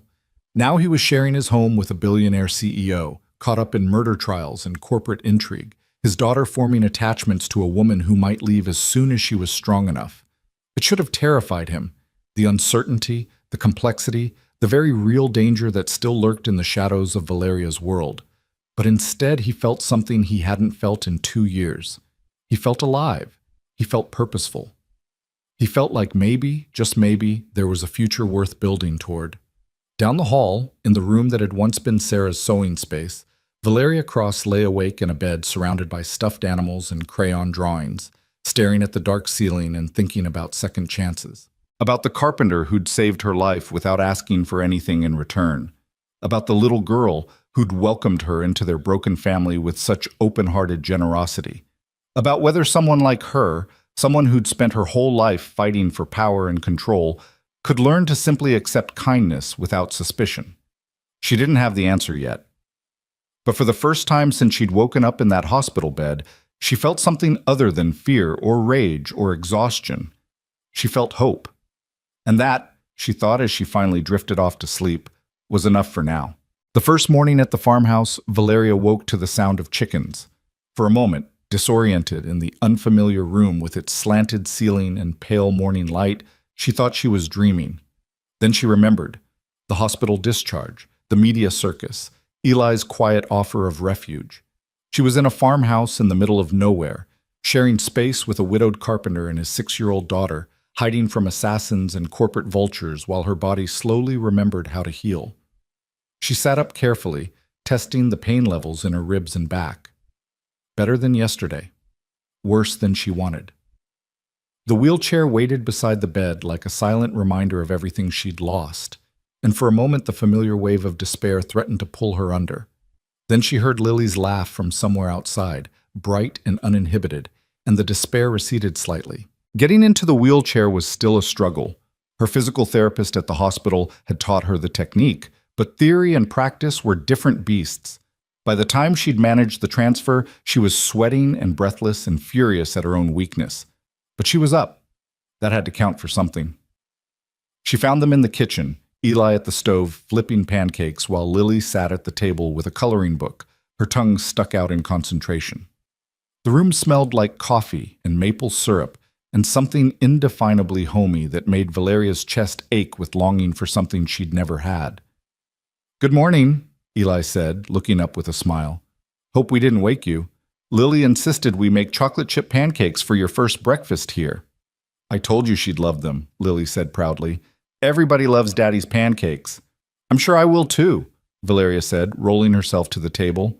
The wheelchair fit easily through the widened doorway. Eli's modifications were already making a difference. "Thank you both for letting me stay here. I know it's an imposition." "Stop," Eli said gently, sliding a plate in front of her. 3 perfect pancakes studded with chocolate chips, butter melting into golden pools. "You're not an imposition. You're our guest, and guests don't apologize for existing." Valeria looked down at the pancakes. So simple, so ordinary, so far removed from the catered meals and business lunches that had defined her life for so long. Her eyes burned with unexpected tears. "They're just pancakes," she said, her voice cracking. "They're not just pancakes," Lily said seriously. "They're magic pancakes. Daddy makes them when people need to feel better. He made them for me every day for a whole month after Mommy died. Eli's expression flickered with old grief, but he just poured coffee and sat down across from Valeria. Eat before they get cold. Lily's right. They're better warm. So Valeria ate pancakes in a farmhouse kitchen while a little girl chattered about her stuffed animals and a carpenter read the newspaper in comfortable silence, and something in her chest that had been clenched tight for weeks slowly began to unwind. The routine of the farmhouse revealed itself gradually over the following days. Eli rose at dawn to handle repairs and maintenance. There was always something that needed fixing in the aging structure. Lily went to school on the bus at 7:30, leaving the house in a whirlwind of backpack and lunchbox and last-minute hugs. Valeria spent her mornings on physical therapy exercises the hospital had prescribed, pushing her body through movements that hurt like hell and yielded frustratingly small progress. Afternoons were for work. Margaret came by daily with laptops, files, and updates from Crosstech. The company was in chaos, board members resigning, shareholders demanding accountability, employees worried about their futures. Valeria conducted video meetings from the farmhouse dining room, the old wooden table serving as her makeshift boardroom, while she navigated corporate crisis management from a wheelchair. The Brazilian facility project is dead, Margaret reported on the third day, setting down a thick folder. Environmental regulators shut it down after we submitted the safety reports Camille tried to bury. The financial loss is significant, but the PR benefit is enormous. We're being praised for choosing ethics over profit. Because I nearly died for those ethics, Valeria said dryly. Nothing like an assassination attempt to make people take your safety concerns seriously. The shareholders' meeting is scheduled for next month, Margaret continued. They'll want to see you in person, Valeria. They'll want reassurance that you're capable of leading the company. In person, Valeria repeated, looking down at her wheelchair. So they can all stare at the crippled CEO and wonder if she's strong enough. So they can see that you survived what would have killed most people and came back fighting, Margaret corrected firmly. But yes, you'll need to be there. After Margaret left, Valeria sat in the dining room surrounded by financial reports and corporate strategy documents, feeling the weight of it all pressing down on her shoulders. She'd built Crosstech into an empire, but she'd done it with full use of her body, with the ability to stride into boardrooms and dominate through sheer presence. Now she rolled. Now she depended on ramps and grab bars and the kindness of others. Could she still command a room from a wheelchair? Could she still project the authority that had made grown men twice her age defer to her judgment? She didn't know, and the not knowing was terrifying. "You're thinking too loud," Eli's voice came from the doorway. He was covered in sawdust, holding a hammer. I could hear the worry from the workshop. "I have a shareholders meeting in 4 weeks," Valeria said. "Thousands of people whose jobs depend on me convincing them I'm still capable of running a multi-billion-dollar company, and I can't even get into this chair without breaking a sweat." Eli set down the hammer and pulled out a chair, sitting backwards on it with his arms crossed over the back. "My first job after Sarah died was framing a house. Big project, good money, everything I needed to get back on my feet. And I couldn't do it. Couldn't focus, couldn't measure right, couldn't remember basic techniques I'd been doing for 10 years. The foreman pulled me aside on day 3 and said, maybe I should take more time off. What did you do? Told him I couldn't afford more time off, that I had a daughter depending on me and bills that wouldn't wait for me to feel ready. Eli leaned forward. You know what he said? He said being ready isn't a feeling, it's a choice. You choose to show up, you choose to do the work, and eventually your body catches up with your decision. And did it? Catch up? Eventually. Took longer than I wanted, but yeah. He met her eyes. You're already showing up, Valeria. Every morning you get into that chair, every meeting you take, every time you push through the pain to do your therapy. That's you choosing to be ready. The rest will follow. What if it doesn't? What if I get to that shareholders meeting and they see right through me, see that I'm terrified and barely holding together? Then they'll see you're human, Eli said simply. And maybe that's not such a bad thing for a CEO to be. The days developed their own rhythm. Mornings were for therapy and pain management. Afternoons were for corporate firefighting. Evenings belonged to Lily, who decided that Valeria needed to know everything about everything. Her favorite colors, her best friends at school, the complex political dynamics of first-grade recess, and the ongoing adventures of her stuffed animal kingdom. "Mr. Pickles is the king," Lily explained one evening, arranging her stuffed animals on Valeria's bed. "But Princess Buttercup is actually in charge because she's smarter. Mr. Whiskers is the knight who protects everyone, and Captain Fluffy Pants is the pirate who's secretly good but pretends to be bad." "That's quite a story," Valeria said, genuinely charmed. "Do they have adventures?" "All the time. Want to hear about when they fought the dragon who was actually just scared and needed a friend?" So Valeria listened to elaborate tales spun with 6-year-old logic and complete sincerity, and found herself more engaged than she'd been in most board meetings. There was something healing about Lily's uncomplicated affection, the way she treated Valeria's wheelchair as unremarkable, the way she crawled into Valeria's lap without hesitation when she wanted a hug. One evening, as Lily dozed against her shoulder during story time, Valeria looked up to find Eli watching them from the doorway.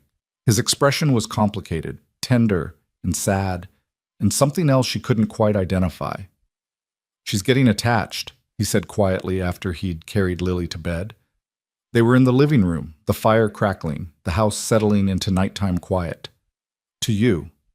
I just wanted you to know." "I'm getting attached too," Valeria admitted. "To both of you. To this." She gestured around the room. "I know it's temporary, that I'll eventually go back to my real life, but what if you didn't?" Eli interrupted. Valeria blinked. "What?" "What if this became your real life? Not permanently, not forever, but for a while. What if you stayed here while you heal, while you rebuild your company, while you figure out who you are after everything that's happened?" He leaned forward, his elbows on his knees. "I'm not saying this right. What I mean is, you don't have to rush back to being who you were. Maybe who you are now is enough." "Who I am now is broken," Valeria said quietly. "No," Eli said firmly. "Who you are now is healing. That's different. That's actually stronger." They sat in silence for a while, the fire casting dancing shadows on the walls. Finally, Valeria said, "I think I'm falling for you, Eli, and it terrifies me." The words hung in the air between them, impossible to take back. Eli went very still. "I know it's complicated," Valeria continued quickly. "I know you're still grieving your wife, and I'm your guest, and there's this massive power imbalance because I'm paying you and I'm rich and you're not. And it's probably just trauma bonding or gratitude or—" "Valeria," Eli said gently, "stop talking." She stopped. "I'm falling for you too," Eli said. "Have been since you looked at me in that ditch and whispered, 'Why?' Like you couldn't understand why anyone would help you. And you're right, it's complicated as hell. But maybe complicated isn't the same as wrong." "What about Sarah?" Valeria asked. "I don't want to replace her or—" "You're not replacing her," Eli said. "Sarah was my wife, and I loved her, and I'll always love her, but she's gone, and I'm still here, still alive, still allowed to feel things for someone else." He moved to kneel beside her wheelchair, taking her hands. "I'm scared too. Terrified, actually. Of messing this up, of hurting you, of failing Lily if this goes wrong. But I'm also tired of being scared all the time. Tired of just surviving instead of living." "So what do we do?"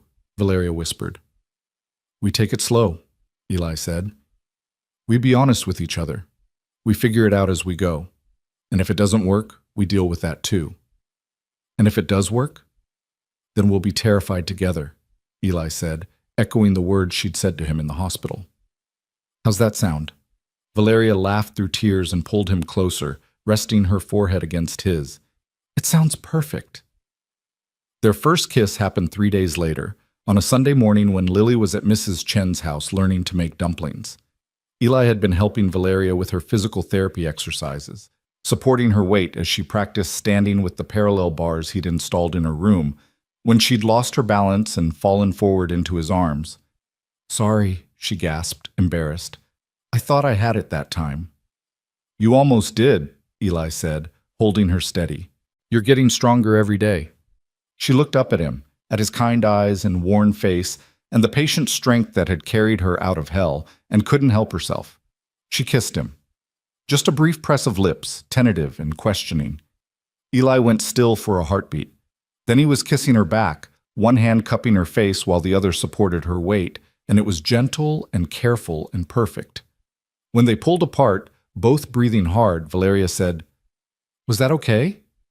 "That was more than okay," Eli said. "Can we do it again?" They did. And this time it was deeper, more certain, a promise of something neither of them quite dared to name yet. When they finally broke apart, Eli helped her back into her wheelchair with hands that shook slightly. "We should probably talk about this," he said. "Probably," Valeria agreed. "But maybe later? Right now I just want to enjoy feeling something other than pain or fear." "I can work with that," Eli said, and kissed her again. The weeks that followed were a strange blend of domesticity and crisis management. Valeria ran her company from the farmhouse dining room while also learning to make grilled cheese sandwiches with Lily. She conducted strategy sessions with her legal team while wearing comfortable clothes that would have horrified her Manhattan stylist. She reviewed quarterly reports in the evening while Eli read bedtime stories to Lily in the next room, his voice a comforting rumble through the walls. The trial date for Camille and the corrupt board members was set for early December. ADA Walsh called regularly with updates. Camille had hired an aggressive defense team and was planning to claim Valeria had staged the whole thing for sympathy and corporate advantage. It was absurd, offensive, and according to Walsh, completely predictable. "She's going to try to paint you as unstable," Walsh explained during one visit. "Use your paralysis as evidence that you're not competent to testify. It won't work. We have too much evidence, but it's going to be ugly." "Let it be ugly," Valeria said coldly. "I want a jury to see exactly what she did to me. I want them to understand that she ordered me beaten and paralyzed for money." The shareholders' meeting loomed closer. Margaret worked with Valeria on her presentation, refining the message. Crosstech was stronger than ever, committed to ethics and safety, and positioned for long-term growth under Valeria's continued leadership. They practiced her entrance, rolling into the conference room with confidence, making eye contact, projecting authority from a seated position. "You've got this," Margaret said after a particularly good practice run.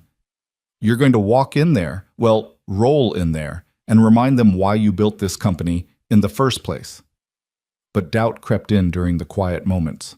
Late at night, when pain kept her awake, and fear whispered that she'd lost everything that mattered. During therapy sessions when her body refused to cooperate, when the simplest movements required exhausting effort. In the mirror when she saw the scars, the wheelchair, the visible evidence of her vulnerability.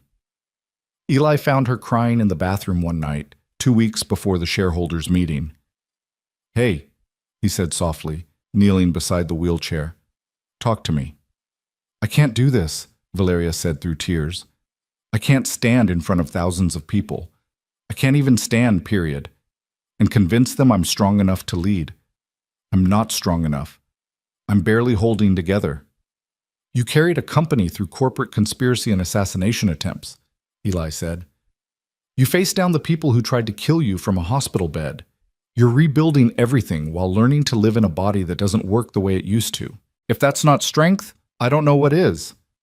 But what if they don't see it that way? What if they just see someone broken who can't hack it anymore? Eli was quiet for a moment, thinking. Then he said, "After Sarah died, I had to take Lily to her first day of kindergarten, and I broke down in the parking lot, just completely fell apart. Couldn't stop crying, couldn't pull myself together. All the other parents were staring, and I was sure they were thinking what a mess I was, what a failure of a father." "What happened?" "Another single dad came over, guy whose wife had left him, and he said, 'Shora, brother, anyone who judges you for crying isn't worth impressing. The only thing that matters is that you showed up for your kid.' Then he helped me walk Lily to her classroom, and we became friends." Eli took Valeria's hands.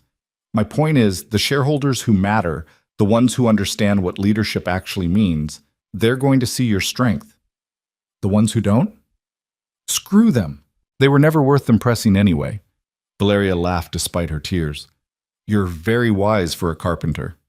"I'm very wise, period," Eli said with mock offense. "The carpenter thing is just my cover." She pulled him closer and kissed him, a long, slow kiss that tasted like salt and hope and the complicated mess of falling in love while your life was falling apart. "Stay with me tonight?" she asked when they pulled apart. "Just to sleep. I don't want to be alone." So Eli stayed, stretched out on top of the covers while Valeria lay beside him, and they talked in the dark about everything and nothing until she finally drifted off. He watched her sleep for a while, this fierce, brilliant woman who'd survived hell and was still fighting, and wondered how his life had become this, how a walk through fog to a job he never made it to had led to this moment, this person, this completely unexpected second chance at something like happiness. The night before the shareholders' meeting, the farmhouse was full of controlled chaos. Margaret had brought Valeria's business wardrobe, tailored suits and silk blouses that seemed absurdly formal in the rustic setting. Lily helped pick jewelry, insisting that Valeria needed something sparkly to be brave. Mrs. Chen cooked enough food to feed an army, muttering in Cantonese about how Valeria needed strength for battle. Eli found Valeria in her room, staring at her reflection in the full-length mirror he'd installed. She was dressed in a charcoal suit with a crimson blouse, her hair pulled back, her makeup flawless. She looked every inch the powerful CEO, except for the wheelchair, the visible reminder of everything she'd survived. "You look beautiful," Eli said from the doorway. "I look scared," Valeria corrected. "I look like someone pretending to be confident." "Then you look like every other CEO heading into a high-stakes meeting," Eli said. "The only difference is you're honest about being scared." Valeria turned to face him. "Come with me tomorrow, to Chicago, to the meeting." "Valeria, I'm a carpenter. I don't belong in a shareholders' meeting." "You belong wherever I need you," Valeria said fiercely. "And I need you there, not in the room. I know that would be inappropriate, but nearby. In the building, so I know I'm not alone." How could he say no to that? "Margaret can arrange for someone to watch Lily," Eli said. "And yes, I'll come." The relief on Valeria's face was profound. "Thank you for everything, for saving my life, for giving me a home, for believing in me when I couldn't believe in myself, for—" She paused. "For loving me, even though I'm complicated and damaged, and probably going to mess this up." "We're all complicated and damaged," Eli said, crossing the room to take her hands. "And we're all going to mess things up. But we do it together. That's what makes it work." "Is that what we're doing? Making this work?" "I think we're trying to," Eli said carefully. "I think we're building something neither of us expected, but both of us need. And I think that's enough for now." That night, they lay in bed together. A real bed, finally, after weeks of careful distance, and held each other in the darkness. Not making love, not yet, but finding comfort in simple physical closeness. Valeria's head on Eli's chest, his arms wrapped around her, both of them breathing in sync as the old farmhouse creaked and settled around them. "I used to think love was about grand gestures," Valeria said quietly. "Expensive gifts, romantic gestures, all the things money could buy. But this, lying here with you, feeling safe for the first time in months, this is worth more than anything I could purchase." "That's good," Eli said with a smile in his voice, "because I'm pretty much broke and have nothing grand to offer." "You have everything that matters," Valeria said, and kissed the hollow of his throat. "You have kindness and strength and patience and the ability to make the world's best chocolate chip pancakes. Don't forget the extensive stuffed animal knowledge," Eli added. "That's crucial." Valeria laughed and felt the vibration of his answering chuckle against her cheek. They fell asleep like that, wrapped around each other, two broken people building something whole from the fragments of their shattered lives. The morning of the shareholders' meeting dawned cold and clear. Eli drove them to Chicago in his truck, now running smoothly thanks to the repairs Valeria had insisted on funding, while Valeria reviewed her notes one final time. Margaret had gone ahead to ensure everything was prepared, and she met them in the Crosstech headquarters parking garage with a security team and a wheelchair-accessible van. "The media's already circling," Margaret warned. "Everyone wants the first photo of you back at headquarters. Are you ready?" "No," Valeria said honestly, "but let's do this anyway." The Crosstech building was a gleaming tower of glass and steel, 60 stories of corporate ambition reaching toward the sky. Valeria's office was on the top floor, with views of the city she'd once commanded like a queen. She hadn't been here since the day she'd left for that fake emergency meeting, the day her world had ended. Now she was rolling through the lobby while employees stopped to stare, some with sympathy, others with barely concealed doubt. Could their CEO really lead from a wheelchair? Could she really be the same fierce leader who'd built this empire? Valeria kept her head high and her expression calm, even as her heart hammered against her ribs. The shareholders' meeting was in the main auditorium, capacity 2,000. Every seat was filled. Valeria waited in the wings while the board chairman, a new appointment, carefully vetted after Richard Voss's arrest, gave the opening remarks. Beside her, Margaret adjusted her suit jacket one last time. "You've got this," Margaret whispered. "Remember, they're not judging your body. They're judging your leadership, and your leadership is impeccable." "Ms. Cross," the chairman's voice boomed through the sound system. "Would you please join us?" This was it. The moment that would define whether she still had a company or whether the vultures circling her paralyzed body would finally pick her empire clean. Valeria took a breath, squared her shoulders, and rolled onto the stage. The auditorium fell silent. 2,000 pairs of eyes fixed on her wheelchair, her scarred hands, her visible vulnerability. For a moment, Valeria felt the weight of their judgment, their doubt, their pity. Then she saw Eli standing at the back of the auditorium where he'd promised to wait. He caught her eye and nodded, a simple gesture of faith that steadied her more than any corporate strategy ever could. Valeria rolled to the podium, adjusted the microphone, and began to speak. 3 weeks ago, my stepsister and 3 members of my board attempted to have me murdered because I refused to compromise worker safety for profit margins. They beat me, paralyzed me, and left me to die in a roadside ditch.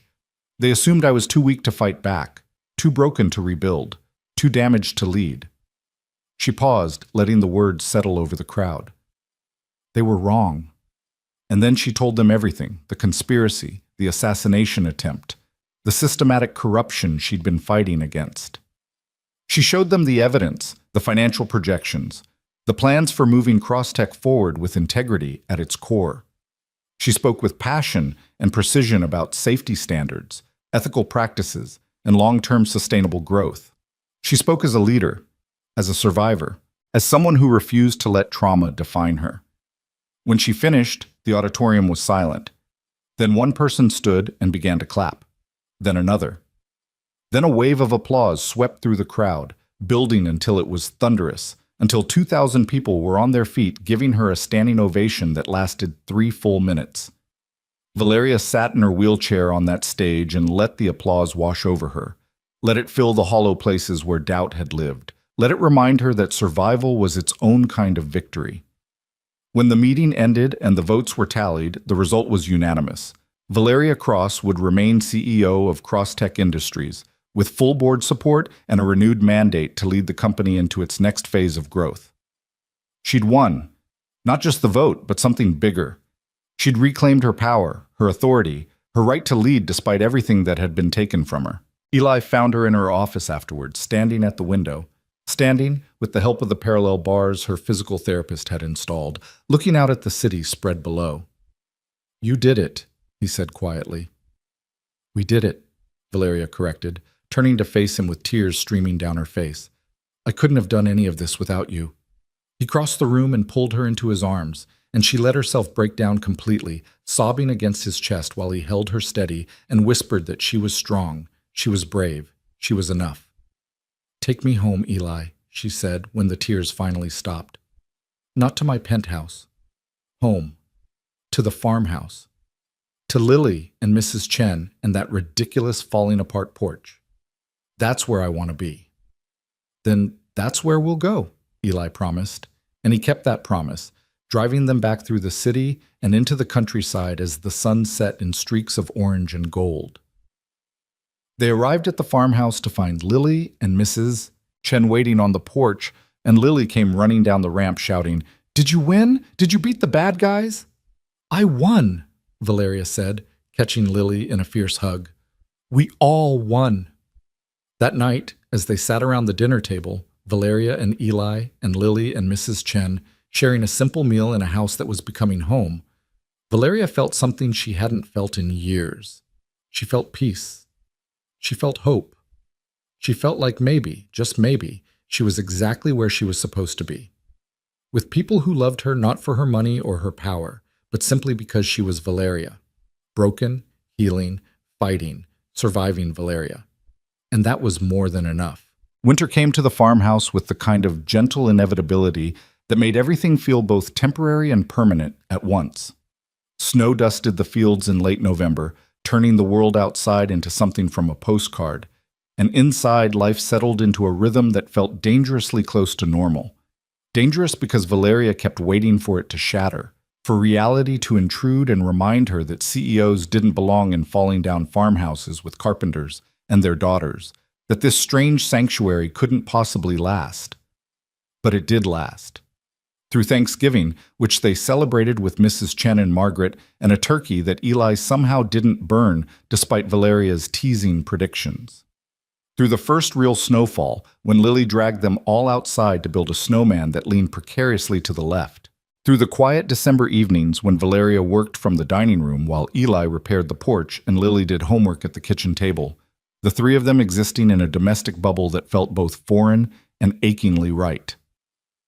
The trial was set to begin on December 15th, just 10 days before Christmas. Ada Walsh had called the week before with final preparations, her voice carrying the confidence of someone holding a winning hand. Camille's defense is falling apart, Walsh had said. David Mercer's testimony is damning, and we have the financial records showing payments to the men who attacked you. Unless she takes a plea deal, she's looking at 25 to life. She won't take a deal, Valeria had said with certainty. Camille's too arrogant. She still thinks she can manipulate her way out of this. She'd been right.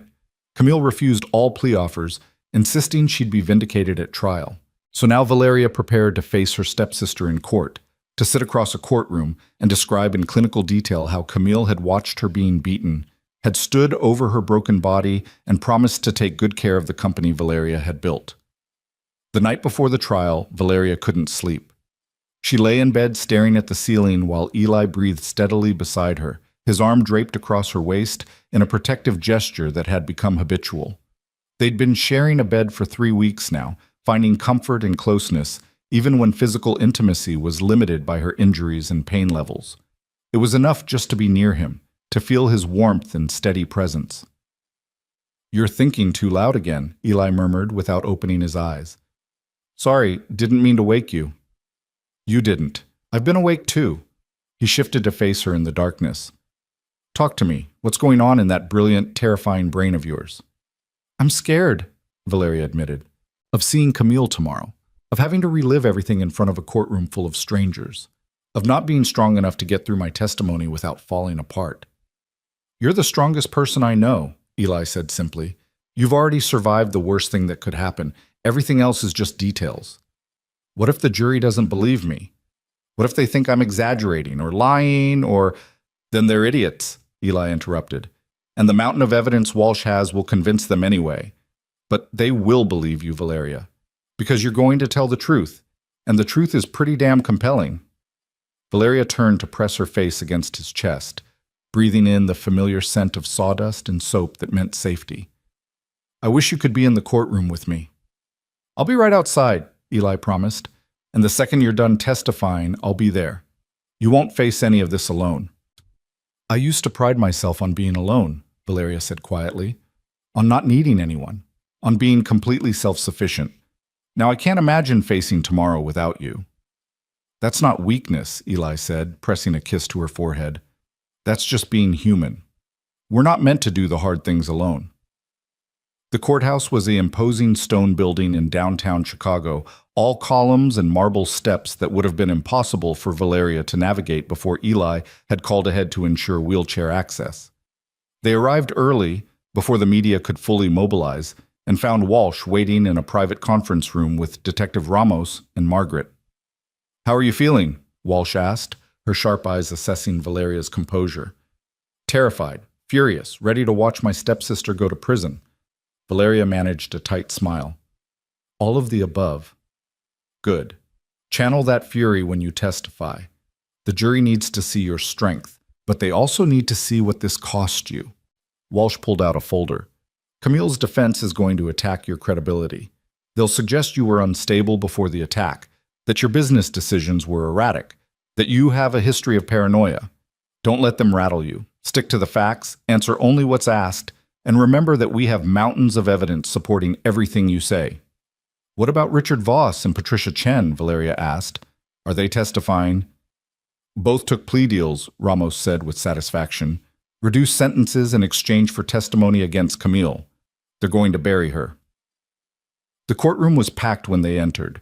Valeria rolled down the center aisle with Margaret on one side and Walsh on the other, acutely aware of every eye tracking her movement. The wheelchair had become such a natural part of her life at the farmhouse that she sometimes forgot how other people saw it, as evidence of weakness, of vulnerability, of everything that had been taken from her. But then she caught sight of Eli sitting in the gallery, Lily beside him with Mr. Pickles clutched to her chest, and Mrs. Chen on Lily's other side. They'd come. All of them. Her strange, makeshift family had shown up to support her through the hardest day of her life.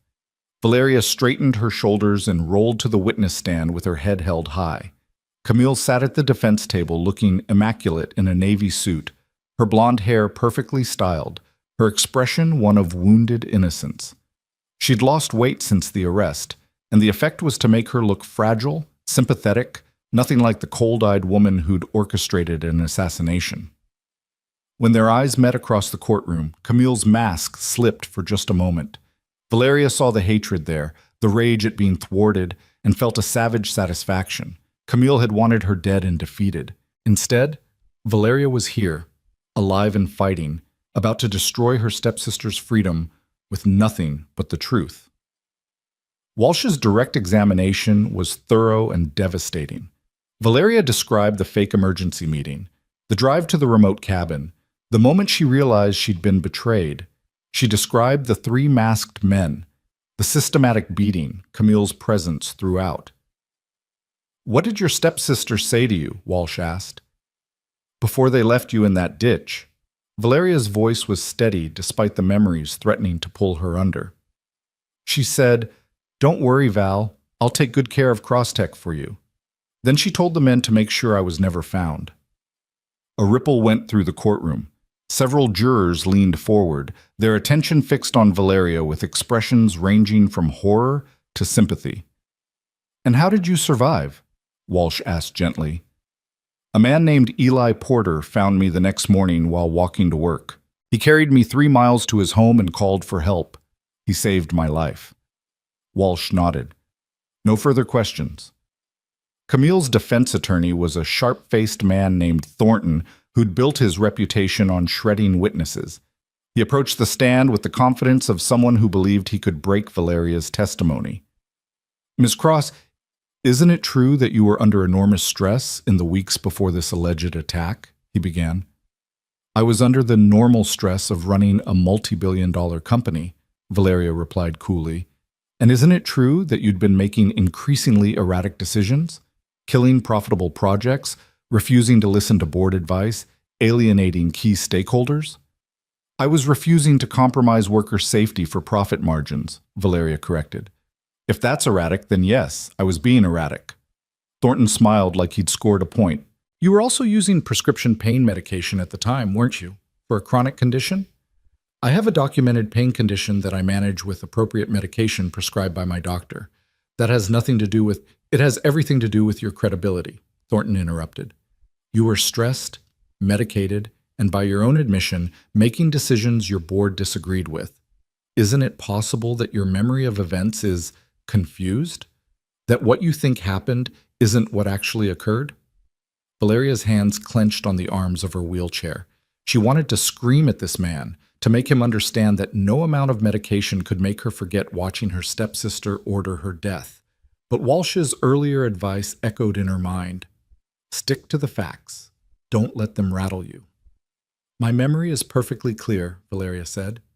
"I remember every moment of that night, every word Camille said, every blow those men landed. Every second I lay in that ditch wondering if I would die there." Her voice rose slightly. "And I especially remember my stepsister's face as she watched them destroy my wheelchair and beat me until I couldn't move. No amount of medication could make me forget that." "But you can't actually prove it was your stepsister who orchestrated this, can you?" Thornton pressed. "You can't prove she gave those orders, can't prove she was even there." "We have 3 witnesses who place Ms. Camille Cross at the scene," Walsh interrupted, standing, "including David Mercer, who was Ms. Cross's co-conspirator and has provided detailed testimony about the planning and execution of this crime. This line of questioning is irrelevant." "Sustained," the judge said. "Mr. Thornton, move on." The cross-examination continued for another hour, Thornton trying every angle to discredit Valeria's testimony. But she held firm, refusing to let him twist her words or undermine her truth.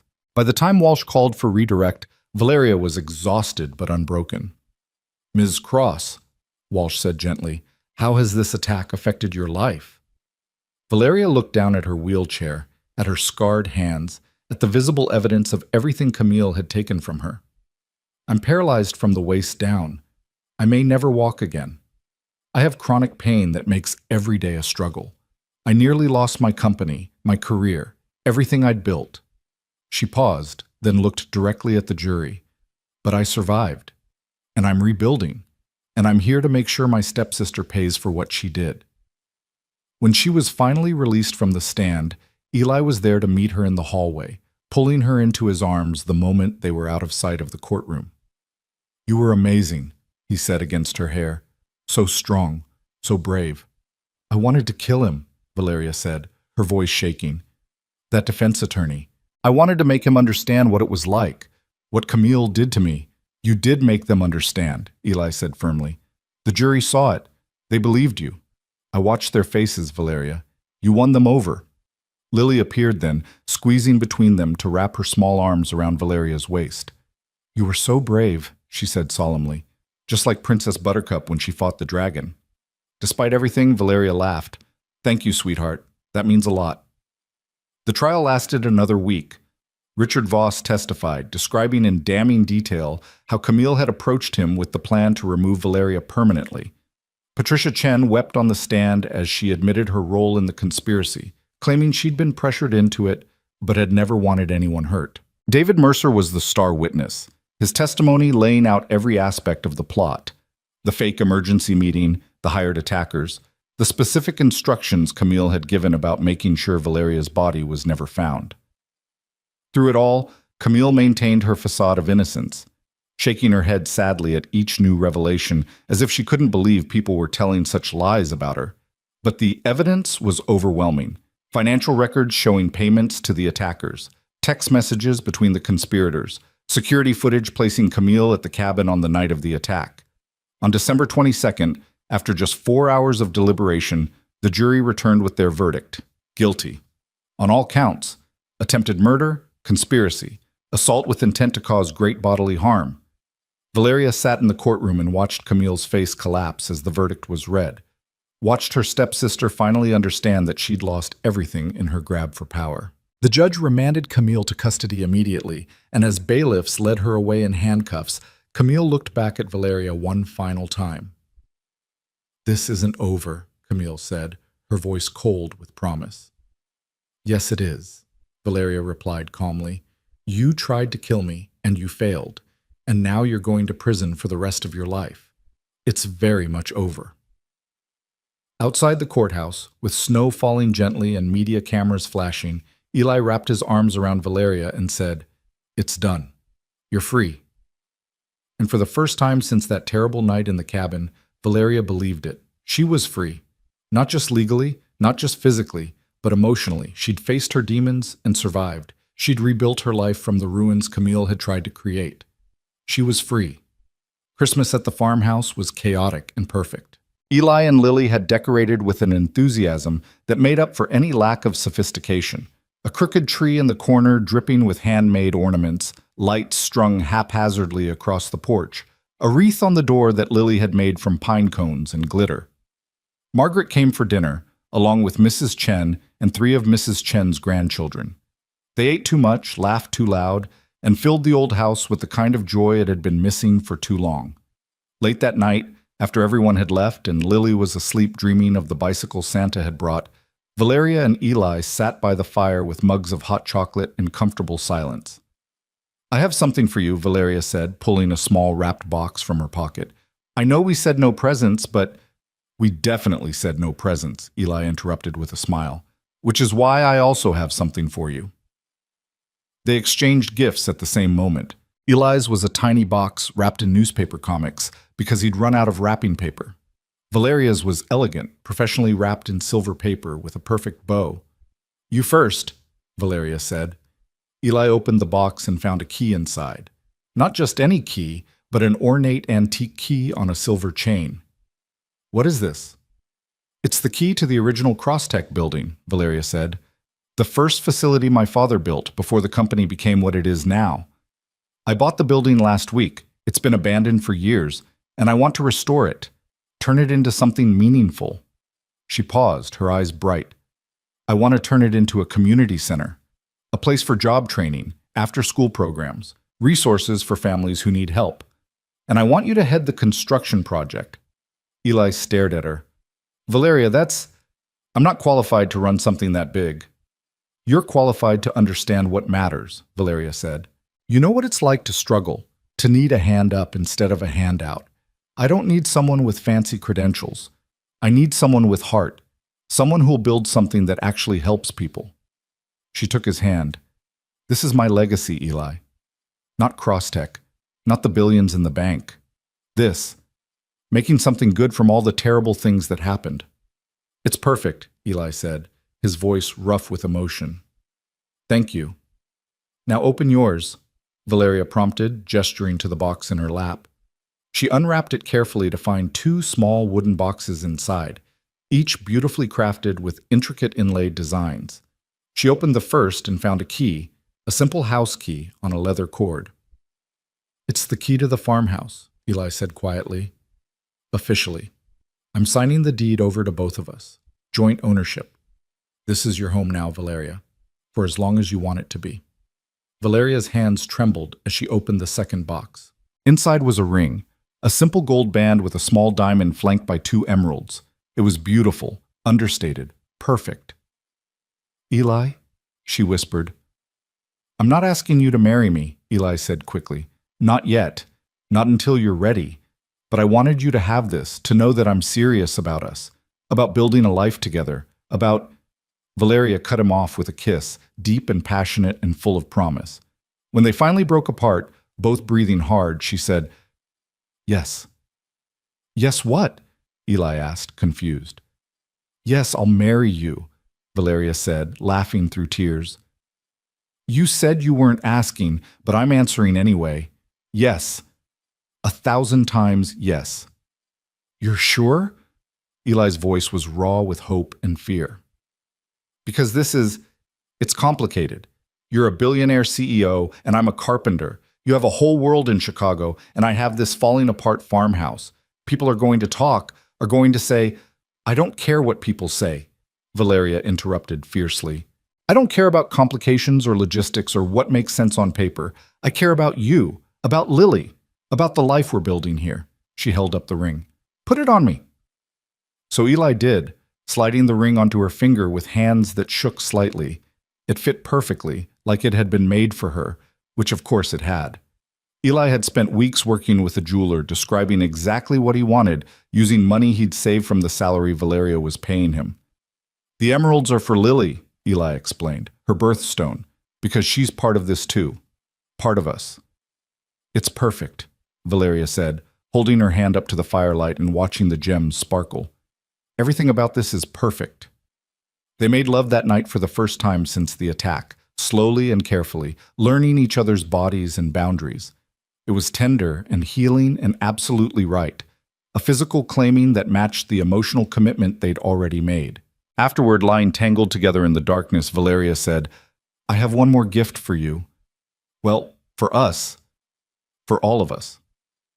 "What is it?" "I'm stepping back from Crosstech. Not leaving entirely, but transitioning to chairwoman of the board. I'm hiring a new CEO to handle day-to-day operations while I focus on the foundation work, the community center, the employee safety initiatives, all the things that actually matter." She propped herself up on one elbow to look at him. "I spent my whole life building an empire, Eli, but empires are cold and lonely. I want to build something warmer, something that makes a difference." "You're sure?" Eli asked. "Crosstech is your legacy." "Crosstech is a company," Valeria corrected. "My legacy is going to be what I do next, the lives I improve, the families I help, the change I make in the world." She kissed him softly. "And the family I build with you. That's the legacy I want. Spring came late that year, the snow lingering into March before finally giving way to mud and green shoots. Valeria's physical therapy had progressed to the point where she could stand with assistance, could take a few shuffling steps with a walker before exhaustion set in. The doctor said she might never walk unassisted, that the spinal damage was too severe. But she was standing, moving, defying the limitations they'd tried to place on her. The community center project broke ground in April with a ceremony that drew media attention from across the country. Valeria gave a speech from her wheelchair about second chances and the importance of helping those who'd been knocked down, and Eli stood beside her in his nicest jeans and a button-down shirt, looking uncomfortable but proud as she credited him with inspiring the whole project. 3 months ago, I was dying in a ditch, Valeria told the assembled crowd. And a man I'd never met carried me 3 miles to safety. He didn't know who I was, didn't know if I could pay him back, didn't expect anything in return. He just helped because that's what decent people do.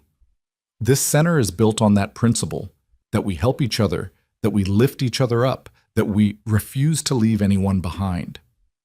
The wedding was planned for June, a small ceremony in the farmhouse garden with just close friends and family. Lily was beyond excited about being flower girl and had already planned her outfit down to which stuffed animals would attend the ceremony. Mrs. Chen was baking the cake, and Margaret was handling the logistics with the efficiency that had made her invaluable at Crosstech. 2 weeks before the wedding, Valeria got a call from the prison. Camille wanted to see her. Absolutely not, Eli said immediately when Valeria told him.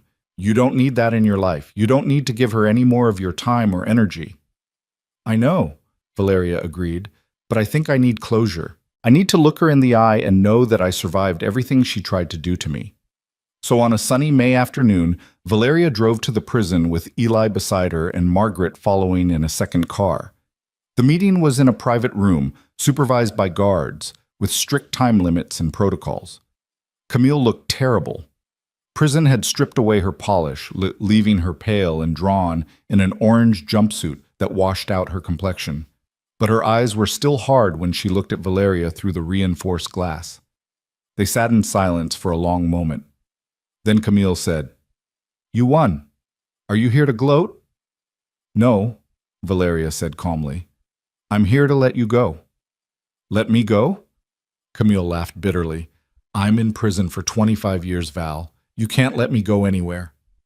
I'm letting go of the anger, Valeria clarified. The hatred, the need for revenge, all of it. You tried to destroy me, and instead you destroyed yourself. That's justice enough. I don't need to carry this poison anymore. How noble, Camille sneered. How very evolved of you. But we both know you're only here because you want to rub my face in your happiness. Show me how you've rebuilt your perfect life while I rot in here. I'm not here to be cruel, Valeria said. I'm here to tell you that I forgive you. The words seemed to hit Camille like a physical blow.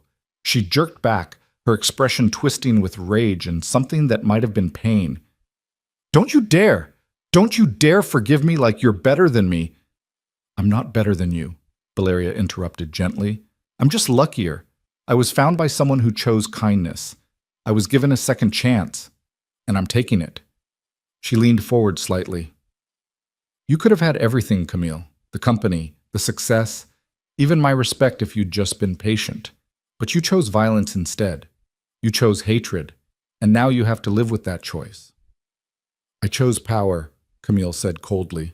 I chose not to wait for your approval, not to live in your shadow, not to— You chose wrong, Valeria said simply. And I hope someday you can admit that to yourself and find some peace. But whether you do or not, I'm moving on. I'm getting married in 2 weeks to a good man who loves me. I'm building a life that matters, and I'm done letting what you did define me. She stood to leave, and Camille's composure finally cracked. You were supposed to die, she said, her voice breaking. You were supposed to die, and I was supposed to win. How did you survive? How are you happy when I took everything from you? Valeria looked at her stepsister, this woman who'd once been family, who'd shared holidays and childhood memories before ambition had twisted her into something monstrous, and felt nothing but pity. You didn't take everything, Valeria said quietly. You took my mobility, my sense of safety, my ability to trust easily. But you didn't take what mattered. My strength, my courage, My capacity to love and be loved, those things are still mine, and they're the only things that ever really mattered. She left without looking back, rolling out of the prison and into the sunlight where Eli waited by the car. "How do you feel?" he asked, helping her transfer into the passenger seat. "Free," Valeria said, and meant it. Finally, completely free. The wedding day dawned clear and perfect, the kind of June morning that made you believe in magic. The garden behind the farmhouse had been transformed with strings of lights and simple flower arrangements, white chairs set up in rows facing an arch covered in climbing roses. 50 people, a small gathering by billionaire standards, but perfect by Valeria's current ones, settled into their seats as the string quartet Margaret had hired began to play. Lily walked down the aisle first, scattering rose petals with intense concentration, Mr. Pickles tucked under one arm. She took her place beside the arch with enormous pride, her flower crown slightly crooked and absolutely perfect. Then Valeria appeared at the end of the aisle, and Eli's breath caught in his throat. She was standing, not in her wheelchair, not leaning on a walker, but standing with her arm linked through Margaret's for support, taking slow, careful steps down the aisle. Her dress was simple white silk that draped elegantly over her still healing body, her hair loose around her shoulders, her face glowing with happiness and determination. The guests gasped, then began to applaud, but Valeria had eyes only for Eli. She moved toward him step by step, each movement a small victory, each foot forward a declaration that she was still fighting, still surviving, still choosing hope over despair. By the time she reached the arch, tears were streaming down both their faces. "You're walking," Eli said, his voice breaking. "I'm walking," Valeria confirmed and laughed. "Surprise. My physical therapist cleared me yesterday. I wanted to wait. Wanted you to see." She gestured down at her feet, at the ground she was standing on through sheer force of will. "I wanted you to see that miracles are possible." The ceremony itself was simple and beautiful. They'd written their own vows, standing together under the rose-covered arch, while Lily held both their rings and tried very hard not to fidget. "Eli Porter," Valeria said, her voice clear and strong. "You found me in the darkest moment of my life and refused to leave me there. You carried me through the fog, gave me a home when I had nowhere to go, and showed me that strength isn't about never breaking. It's about getting back up after you've been shattered. You taught me that family isn't about blood or obligation, but about choosing to love someone through their worst days and celebrating their best ones. I promise to love you with that same fierce loyalty. To be your partner, your friend, your safe harbor. To build a life with you that matters, that makes a difference, that's built on kindness instead of conquest. I promise to be the person you already see when you look at me. Someone brave enough to accept help, strong enough to give it, and wise enough to know the difference." She slid the ring onto his finger, her hand steady despite her tears. Eli took a shaky breath and began his own vows. "Valeria Cross, when I found you in that ditch, I thought I was saving your life, but really, you were saving mine. You reminded me that I was still alive, that I was still capable of feeling things other than grief.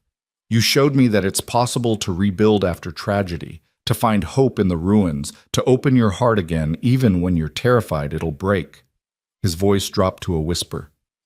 "Sarah was my first great love. She gave me Lily, gave me years of happiness, and her memory will always be part of me. But you're my second chance, Valeria, my unexpected miracle. And I promise to spend the rest of my life earning the gift of your trust. I promise to carry you when you need carrying, to stand beside you when you need a partner, and to get out of your way when you need to prove your own strength. I promise to build a life with you that honors what we've survived and celebrates what we've become. I promise to love you not despite your scars, but because of them, because they're proof that you fought and won." He slid the ring onto her finger beside the engagement ring he'd given her at Christmas. The minister pronounced them married, and they kissed while their small gathering cheered, and Lily declared it the best wedding ever, despite having never attended another one. The reception was held under a tent in the garden, with Mrs. Chen's incredible food and a small dance floor where Lily insisted on dancing with both her new mothers, because she'd decided Valeria was her second mother, and no amount of adult explaining about stepmothers versus mothers could change her mind. Late in the evening, as the party wound down and the last guest departed, Eli found Valeria sitting in her wheelchair at the edge of the garden, looking out over the darkening fields. "Tired?" he asked, settling into the chair beside her. "Exhausted," Valeria admitted, "but the good kind. The kind that comes from standing for an hour instead of sitting, from dancing with your daughter, from celebrating instead of surviving." "About that standing thing," Eli said. "How long have you been able to do that?" 3 weeks. The physical therapist said it was unprecedented progress, that the damage to my spine should have prevented this much recovery. But I was stubborn." She smiled. "You know how I get." "I do know," Eli said, taking her hand. "So what now, Mrs. Porter? Where do we go from here?" Valeria was quiet for a moment, considering. Then she said, "Forward. We keep moving forward. We build the community center. We raise Lily. We make chocolate chip pancakes on Sunday mornings. We live." "That simple?" "That's simple," Valeria confirmed. "We survived the worst things that could happen to us. Everything else is just details." They sat together in the gathering darkness, watching fireflies begin to dance across the fields, and Valeria thought about the journey that had brought her here. From a ditch where she'd nearly died to a garden where she'd married the man who saved her life. From a wheelchair that represented loss to steps that represented hope. From a billionaire CEO defined by her power to a woman defined by her capacity to love and be loved. Lily came running out of the house, her flower crown hanging by one ear, shouting about how Mrs. Chen had saved cake for breakfast tomorrow. She climbed into Valeria's lap with the unself-conscious ease of a child who had never known a time when her second mother couldn't hold her. "Did you have a good wedding?" Lily asked seriously. "The best wedding," Valeria confirmed, wrapping her arms around this child who'd welcomed her so completely. "Good, because now we're a real family, forever and ever." "Forever and ever," Valeria agreed, and caught Eli's eye over their daughter's head. 6 months ago, she'd been dying in a roadside ditch, certain her story was ending. But it hadn't ended. It had transformed, rebuilt itself into something she never could have imagined, something better. She thought about the coordinates Eli had engraved on the inside of her wedding ring, the exact location of Highway 47 where he'd found her, the place where everything had ended and begun simultaneously, where death had met rescue, where despair had encountered hope, where a broken woman and a grieving man had started building something neither of them knew they needed. The road to love, Valeria thought, sometimes really does begin in a ditch. Sometimes the miracle isn't being found, but daring to reach for someone else in the fog. Sometimes you have to lose everything before you can understand what really matters. And sometimes, if you're very lucky, you get a second chance. A chance to rebuild not just your life, but yourself. A chance to create something new from the fragments of what was broken. A chance to discover that the strongest foundations are built not on power or money or control, but on kindness, courage, and the simple choice to not leave anyone behind. As the stars came out over the farmhouse and Lily fell asleep in Valeria's lap and Eli held them both close, Valeria Cross Porter finally understood what it meant to be truly wealthy. Not in money or success or corporate empires, but in the things that couldn't be taken away: love, family, hope, and the absolute certainty that she was exactly where she was supposed to be. Home, whole, healed, and ready for whatever came next because she knew with absolute certainty that she wouldn't face it alone. The fog had lifted, the storm had passed, and in its wake, something beautiful had grown. Sometimes, Valeria thought as she drifted off to sleep in her husband's arms, the most important thing you can do is survive. And sometimes survival is just the beginning of the story. The rest is about learning how to live.